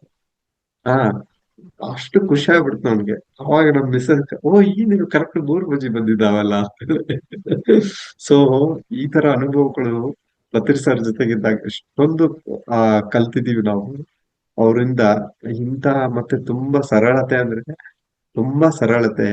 ಮತ್ತೆ ಯಾವ್ದು ಆನಾಪಾನಸತಿ ಧ್ಯಾನ ಯಾರು ಮಾಡ್ತಿರಲ್ಲ, ನಮ್ಗೆಲ್ಲವೂ ಸಿಗುತ್ತೆ. ಅದು ಒಂದು ಮಾಡಿದ್ರೆ ಸಾಕು. ನಾವು ಧ್ಯಾನ ಒಂದು ಮಾಡಿದ್ರೆ ಸಾಕು. ಯಾರ ಹತ್ರ ಹೋಗುವಂತಹ ಅವಶ್ಯಕತೆ ಇಲ್ಲ. ಯಾರು ಪತ್ರಿ ಸರ್ ಒಂದೇ ಮಾತು ಹೇಳ್ತಾರೆ, ನೋ ಗುರುಸ್. ಇಲ್ಲಿ ಗುರು ಅನ್ನೋದು ಯಾರು ಇಲ್ಲ. ನಾವು ಸೀನಿಯರ್ ಮಾಸ್ಟರ್ ಇರ್ಬೋದು. ಇಲ್ಲಿ ಸೀನಿಯರು ಜೂನಿಯರ್ ಅನ್ನೋದು ಏನೂ ಇಲ್ಲ. ಎಲ್ಲರೂ ಸಮಾನರೇ. ಎಲ್ಲರೂ, ಎಲ್ಲರಲ್ಲೂ ಕೂಡ ದೈವತ್ವ ಅನ್ನೋದಿದೆ. ಬುದ್ಧತ್ವ ಅನ್ನೋದು ಎಲ್ಲರ ಹತ್ರ ಇದೆ. ನಾವು ಯಾವಾಗ ಧ್ಯಾನ ಮಾಡ್ತೀವಿ ನೋಡಿ, ಧ್ಯಾನ ಮಾಡ್ತಾ ಮಾಡ್ತಾ ಮಾಡ್ತಾ ಎಲ್ಲರ ಹತ್ರ ಎಲ್ಲವೂ ಇದೆ. ಅನಂತವಾದ ಶಕ್ತಿ ಇದೆ. ಇನ್ಫೈನೈಟ್ ಇನ್ಫೈನೈಟ್ ಜ್ಞಾನ ಇದೆ ನಮ್ಗೆ ಯಾವಾಗ ಧ್ಯಾನ ಮಾಡ. But meditation is a compulsory. ಅದಕ್ಕೆ 3 ರತ್ನಗಳು ಕೊಟ್ಟಿದ್ದಾರೆ ನಮ್ಗೆ ಪತ್ರಿ ಸರ್. ಏನು, ಆ 3 ರತ್ನಗಳನ್ನು ನಾವು ಸರಿಯಾಗಿ ನಿಭಾಯಿಸ್ಕೊಂಡು ಹೋದಾಗ ಪ್ರತಿಯೊಬ್ಬರು ತಮ್ಮ ಜೀವನದಲ್ಲಿ ಯಶಸ್ಸು ಇರ್ಬೋದು. ಮತ್ತೆ ಯಶಸ್ಸು ಇರ್ಬೋದು, ಆನಂದವಾದಂತಹ ಜೀವನ ಮಾಡಕ್ ಖಂಡಿತ ಆ 3 ರತ್ನಗಳಂದ್ರೆ ಧ್ಯಾನ ಮಾಡೋದು, ಸ್ವಾಧ್ಯಾಯ ಮಾಡೋದು, ಸತ್ಸಂಗ ಕೇಳೋದು. ಈ 3 ರತ್ನಗಳು ಕಂಪಲ್ಸರಿ. ನಾವು 1 ಅವರ್ ಮಾಡಿದ್ರೆ ನಮ್ಗೆ 1 ಅವರ್ ಅಷ್ಟು ಶಕ್ತಿ ಸಿಗುತ್ತೆ. ಹೆಚ್ಚು ನಮ್ಗೆ ಫಲಿತಾಂಶ ಬೇಕು, ಹೆಚ್ಚು ಮಾಡಿ. 4 ಅವರ್ ಮಾಡಿ, 5 ಅವರ್ಸ್ ಮಾಡಿ. ಕೊನೆಗೆ ಕೋವಿಡ್ ಅಂತ ಹೇಳಿದ್ದೆ, ಲಾಸ್ಟ್ ಒಂದು 2 ಮಿನಿಟ್ಸ್ ಮುಗಿಸ್ಬಿಡ್ತೀನಿ. ಕೋವಿಡ್ ಟೈಮ್ ಅಲ್ಲಿ ಅಂತ ಹೇಳಿದ್ನಲ್ಲ, ಕೋವಿಡ್ ಟೈಮ್ ಅಲ್ಲಿ ಎಲ್ಲ ಆನ್ಲೈನ್ ಸ್ಟಾರ್ಟ್ ಆಯ್ತು. ನಾವು ಪಿರಮಿಡ್ ವ್ಯಾಲಿ ಮತ್ತೆ ಇನ್ನೊಂದು KDPP ಅಂತ ಸ್ಟಾರ್ಟ್ ಆಯ್ತು. ಪತ್ರಿ ಸರ್ ಅವಾಗ ಕಂಪಲ್ಸರಿ ಇರ್ತಿದ್ರು. ನಾವು ಅಲ್ಲೇ ಎಲ್ಲ ಇರ್ತಿದ್ದೆವು. ಸೊ ಡೈಲಿ ನಾವು ಆಮೇಲೆ ಸೆಷನ್ ಆದ್ಮೇಲೆ ಪತ್ರಿ ಸರ್ ಒಬ್ಬೊಬ್ರಿಗೆ ಮಾತಾಡ್ಸ್ತಿದ್ರು. ಹಾಗೆ ನಾವು ಎಲ್ಲ ಮಾತಾಡ್ತಾ ಇದ್ವಿ. ಕೊನೆಗೆ ಹೀಗೆ 3 ಮಂತ್ಸ್ ಆಯ್ತು. 3 ಮಂತ್ಸ್ ಅಲ್ಲೇ ಜಾಯ್ನ್ ಆಗ್ತಿದ್ದೆವು ಎಲ್ಲ. ಮತ್ತೆ ನಾನು ತುಂಬಾ ಫೋನಲ್ಲಿ ತುಂಬಾ ಮಾಸ್ಟರ್ಸ್ಗೆ ಫೋನ್ ಮಾಡಿ ಮಾಡಿ, ನಾನು ಇರ್ಬೋದು, ನಮ್ ಮಿಸಸ್ ಇರ್ಬೋದು, ಜಾಯಿನ್ ಮಾಡಿಸಿ ಅವ್ರಿಗೆ ಜೂಮ್ ಅಲ್ಲಿ. ಯಾಕಂದ್ರೆ ಮನೆಯಲ್ಲಿ ಎಲ್ಲರೂ ಮನೆಯಲ್ಲಿ ಇರ್ತಿದ್ರಲ್ಲ ಆ ಟೈಮ್ ಅಲ್ಲಿ, ಇದು ಒಂದು ಒಳ್ಳೆ ಅವಕಾಶ ಇತ್ತು ಪ್ರಚಾರ ಮಾಡಕ್ಕೆ ಅಂತ ಹೇಳಿ ಎಲ್ಲರಿಗೂ ಫೋನ್ ಮಾಡ್ತಿದ್ರು. ನಮ್ ರಿಲೇಷನ್ ಇರ್ಬೋದು, ಫ್ರೆಂಡ್ಸ್ ಇರ್ಬೋದು. ನಮ್ಗೆಷ್ಟನೇ ಅಲ್ಲಿ ಜಾಸ್ತಿ ಇರ್ತಿದ್ರು ಜಾಯಿನ್ ಆದವ್ರು. ಕೊನೆಗೆ ಒಂದ್ಸರಿ ಹೀಗೆ ಹ್ಮ್ ಆ ಎಲ್ಲ ಜೂಮ್ ಅಲ್ಲಿ ಎಲ್ಲ ವಿಡಿಯೋ ಆನ್ ಮಾಡ್ಕೊಳ್ಳಿ ಅಂತ ಹೇಳಿದ್ರು. ಎಲ್ಲರೂ ವಿಡಿಯೋ ಆನ್ ಮಾಡ್ಕೊಂಡು ಕೂತ್ಕೊಂಡಿದ್ದೆವು. ಪತ್ರಿ ಸರ್ ಜಸ್ಟ್ ಮುತ್ತುರಾಜ್ ಅಂತ ಹೇಳಿ ಕರೆದ್ರು ನಮಗೆ ಪತ್ರಿ ಸರ್. ಕೊನೆಗೆ ಆ ಎಂಡ್ ಮಾಡಿದ್ರು ಅಷ್ಟೇ ಸೆಷನ್. ಕೊನೆಗೆ ಜಸ್ಟ್ ಕರೆಕ್ಟ್ ಆಗಿ ಈ ಏನ್ ನೀವು ಮುತ್ತುರಾಜ್ ಅಂತ ಕರಿತಾ ಇದಾರೆ ಹಾಗೆ ಕೂತಿದಿರಲ್ಲ ಅಂತ ಹೇಳಿ ನನ್ ಮಿಸ್ಸಸ್ ಅಂದ್ರು. ಹಾಗೆ ಇನ್ನೊಬ್ರು ಮಾಸ್ಟರ್ನು ಫೋನ್ ಮಾಡಿ ಹೇಳಿದ್ರು ಎಂಡ್ ಆದ್ಮೇಲೆ, ಜೂಮ್ ಸೆಷನ್ ಎಂಡ್ ಆದ್ಮೇಲೆ, ಸರ್ ನಿಮ್ಗೆ ಕರಿತಾ ಇದ್ರು ಸರ್ ನಿಮ್ಗೆ ಅಂತ ಹೇಳಿ. ಹೌದಾ ಅಂತಂದ್ರೆ ಓಕೆ ಅಂತ ಹೇಳಿ. ಕೊನೆಗೆ ಆಯ್ತು ಬಿಡು ಅಂತ ನಾ ಅಷ್ಟೇ ಇದ್ ಮಾಡಿದೆ. ಕರೆಕ್ಟ್ ಆಗಿ 1 ಮಂತ್ ಆದ್ಮೇಲೆ, ಅಷ್ಟು ಆದ್ಮೇಲೆ 1 ಮಂತ್ ಆದ್ಮೇಲೆ ಅಖಂಡ ಕರ್ನಾಟಕ ಪಿರಮಿಡ್ ಧ್ಯಾನ ಅಂತ ಹೇಳಿ, ಅಖಂಡ ಕರ್ನಾಟಕ ಮಂಡಲ ಧ್ಯಾನ ಅಂತ ಹೇಳಿ ಸ್ಟಾರ್ಟ್ ಮಾಡಿದ್ವಿ ನಾವು. ಅದು ಸ್ಟಾರ್ಟ್ ಆದ್ಮೇಲೆ ಫಸ್ಟ್ ಟೈಮ್ ನಾವು 5 ಗಂಟೆಗೆ ಅದು ಎಲ್ಲ ಇತ್ತು. ಒಂದು ಅವಾಗ PMC, ಇವಾಗೇನ್ PMC ಇದೆಯಲ್ವಾ, ಪಿರಮಿಡ್ ಮೆಡಿಟೇಷನ್ ಚಾನೆಲ್ ಇದೆಯಲ್ಲ, ಆ ಒಂದ್ ಚಾನೆಲ್ ಜಸ್ಟ್ ಸ್ಟಾರ್ಟ್ ಆಗಿತ್ತು. ಬರೀ ಒಂದು 2,000 ಒಳಗಡೆ ಸಬ್ಸ್ಕ್ರೈಬರ್ಸ್ ಇದ್ರು. ಆಮೇಲೆ ಪಿರಮಿಡ್ ವ್ಯಾಲಿ ಮತ್ತೆ KDPP ಆ ಜೂಮ್ ಇತ್ತು. ಅದು ಸಾಯಂಕಾಲ ಇರ್ತಿತ್ತು. ನಾವು ಫಸ್ಟ್ ಟೈಮ್ ಏನ್ ಮಾಡಿದೆವು, 5 ಗಂಟೆಗೆ ಸ್ಟಾರ್ಟ್ ಮಾಡಿದ್ವಿ ಫಸ್ಟ್ ಟೈಮ್. ಅಲ್ಲಿಂದ ನಾವು ಯೂಟ್ಯೂಬ್ ಅನ್ನೋದು ಇರಲೇ ಇಲ್ಲ ಅವಾಗ. ಯಾವ ಯೂಟ್ಯೂಬ್ ಇರಲಿಲ್ಲ ಅವಾಗ. ಆ ಅಖಂಡ ಕರ್ನಾಟಕ ಯೂಟ್ಯೂಬ್ಗೆ PMC ಲಿಂಕ್ ಕೊಡ್ತಾ ಇದ್ರು. ಫಸ್ಟ್ ಟೈಮ್ ನಾವು ಅವಾಗ ಇಷ್ಟು ವರ್ಕ್ ಮಾಡಿದೆವು. ನಾವು 41 ಡೇಸ್ ಮಂಡಲ ಧ್ಯಾನ ಸ್ಟಾರ್ಟ್ ಮಾಡಿದೆವು. 41 ಡೇಸ್ ಮಂಡಲ ಧ್ಯಾನ ಸ್ಟಾರ್ಟ್ ಆದ್ಮೇಲೆ ಪ್ರತಿಯೊಬ್ರು ತೆಲುಗು ಎಲ್ಲ ಅಟೆಂಡ್ ಮಾಡ್ತಿದ್ರು ಅವಾಗ. ಅವಾಗ ಎಷ್ಟು ಚೆನ್ನಾಗಿ ಮಾಡಿದೆವು. ಸ್ವಾಮೀಜಿಗಳಿಗೆ ಗೆಸ್ಟ್ಗಳಿಗೆ ಕರಿತಾ ಇದ್ದೆ. ಆಮೇಲೆ ಕಾರ್ತಿಕೇಯನ್ ಅಂತ ಹೇಳಿ ಪದ್ಮಶ್ರೀ ಅವಾರ್ಡ್ ತಗೊಂಡಿದ್ರು, ಡಾಕ್ಟರ್ ಕಾರ್ತಿಕೇಯನ್ ಅಂತ ಹೇಳಿ, ಅವ್ರಿಗೆ ಕರೆದೆ. ಸೊ ಹೀಗೆ ಎಷ್ಟೊಂದು ಕರ್ನಾಟಕದಲ್ಲಿ ಇರೋ ಬಸವನಂದ ಸ್ವಾಮೀಜಿ ಧಾರವಾಡ ಅಂತಿದ್ದಾರೆ, ಅಲ್ಲಿ ಅವ್ರಿಗೆ ಕರಿತಾ ಇದ್ದೆ. ಪೂರ್ಣಾನಂದ ಸ್ವಾಮೀಜಿ ಅಂತಿದ್ದಾರೆ, ಅವ್ರಿಗೆ ಹೀಗೆ ಹಲವಾರು ವಿಶೇಷ ಇರುವಂತಹ ವ್ಯಕ್ತಿಗಳನ್ನ, ಅತಿಥಿಗಳನ್ನ ಕರೆಯಕ್ ಶುರು ಮಾಡಿದೆ. ಮತ್ತೆ ಬೇರೆ ಬೇರೆ ಕರ್ನಾಟಕದಲ್ಲಿರುವಂತ ಎಲ್ಲಾ ಸೀನಿಯರ್ ಮಾಸ್ಟರ್ಸ್ ಇರ್ಬೋದು, ಎಲ್ಲರೂ ಕರೆಯಕ್ ಶುರು ಮಾಡಿ 200 ಮೇಲೆ ಕ್ರಾಸ್ ಆಗ್ಬಿಟ್ಟು ನಮ್ದು ಯೂಟ್ಯೂಬ್ ಅವಾಗ ಆ ಟೈಮ್ ಅಲ್ಲಿ. ಬರೀ 2,000 ಇರೋದು PMC ಸಬ್ಸ್ಕ್ರೈಬರ್ಸ್ 15, 25 ಆ ಲೆವೆಲ್ಗೆ ಹೋಯ್ತು. ಪ್ರತಿಯೊಂದು ಹೀಗೆ ನಡೀತಾ ಇತ್ತು. ಕೊನೆಗೆ ಒಂದಿನ ಎಲ್ಲರೂ ಮುತ್ತುರಾಜ್ ಹೀಗೆ ಏನಪ್ಪಾ ಇದು ಇಷ್ಟೊಂದೆಲ್ಲ ಹೇಳ್ತಾ ಇದಾರೆ ಅಂತ. ಕೊನೆಗೆ ಒಂದಿನ ಕೂತ್ಕೊಂಡು ಮೆಡಿಟೇಷನ್ ಅಲ್ಲಿ ಕೂತ್ಕೊಂಡು ನೋಡಿದ್ರೆ ಆ ಟೈಮ್ ಅಲ್ಲಿ ಜೂಮ್ ಅಲ್ಲಿ ಹೇಳಿದ್ದು ಇದು ಅವರೇ ಕೊಟ್ಟಿದ್ದು ಅಂತ ನಮ್ಗೆ ಪರ್ಫೆಕ್ಟ್ ಆಗಿ ಗೊತ್ತಾಯ್ತು. ಆ ಅಖಂಡ ಕರ್ನಾಟಕ ನೀನೇ ನಡ್ಸ್ಬೇಕು, ಸ್ಟಾರ್ಟ್ ಮಾಡಿ ನೀವೇ ನಡ್ಸ್ಬೇಕು ಇಬ್ರು ದಂಪತಿಗಳಂತ ಹೇಳಿ ಆಮೇಲೆ ಆ ಮೆಸೇಜ್ ಗೊತ್ತಾಯ್ತು. ಅಲ್ಲಿಂದ ಇಲ್ಲಿವರೆಗೆ 5 ವರ್ಷ ಆದ್ರೂ ಇವತ್ತು ಕೂಡ ಒಂದಿನ ಸ್ಟಾಪ್ ಮಾಡಿಲ್ಲ. ಸಾಕಷ್ಟು ಮಾಸ್ಟರ್ಸ್ ಅದರಿಂದ ತುಂಬಾ ಅಂದ್ರೆ ತುಂಬಾ ಉಪಯೋಗ ತಗೊಂಡಿದ್ದಾರೆ, ಸದುಪಯೋಗವನ್ನು ತಗೊಂಡು ಬರೀ ಆನ್ಲೈನ್ ಅಲ್ಲೇ ಎಷ್ಟೊಂದು ವೆಜಿಟೇರಿಯನ್ ಆಗಿದ್ದಾರೆ, ರ್ಯಾಲಿಗಳು ನಡೆದಿದ್ದಾವೆ, ಎಷ್ಟೊಂದು ಪಿರಮಿಡ್ ಗಳಾಗಿದ್ದಾವೆ. ಫಸ್ಟ್ ಟೈಮ್ ಇನ್ ತುಮಕೂರಲ್ಲಿ ಪಿರಮಿಡ್ ಆಯ್ತು, ಆಮೇಲೆ ಮಂಡ್ಯದಲ್ಲಿ ಪಿರಮಿಡ್ ಆಗಿದೆ ಮೊನ್ನೆ, ಮತ್ತೆ ರಾಣಿಬೆನ್ನೂರಲ್ಲಿ ಜಸ್ಟ್ ಮೊನ್ನೆ ಆಯ್ತು. 1 ವರ್ಷ ಆಯ್ತು ಇನಾಗ್ರೇಷನ್. ನಾವೇ ಅದನ್ನ ಭೂಮಿ ಪೂಜೆ ಮಾಡಿದ್ದೆವು. ಆಮೇಲೆ ಅದನ್ನ 1 ವರ್ಷ ಮೊನ್ನೆ ಸೆಲೆಬ್ರೇಷನ್ ಮಾಡಿದ್ರೆ 1,000 ಜನ ಸೇರಿದ್ರು. ಸಸ್ಯಾಹಾರ ರ್ಯಾಲಿ, ಅದ್ಭುತವಾದಂತ ಸಸ್ಯಾಹಾರ ರ್ಯಾಲಿ. ಹೀಗೆ ಹಲವಾರು ಕಾರ್ಯಕ್ರಮಗಳು ಜೂಮ್ ಇಂದ ನಡೀತು. ಸೊ ಇದೆಲ್ಲವೂ ಕೂಡ ಇದು ಏನಪ್ಪಾ ಅಂದ್ರೆ ಸಾಧ್ಯ ಅಂದ್ರೆ ಓನ್ಲಿ ಧ್ಯಾನ.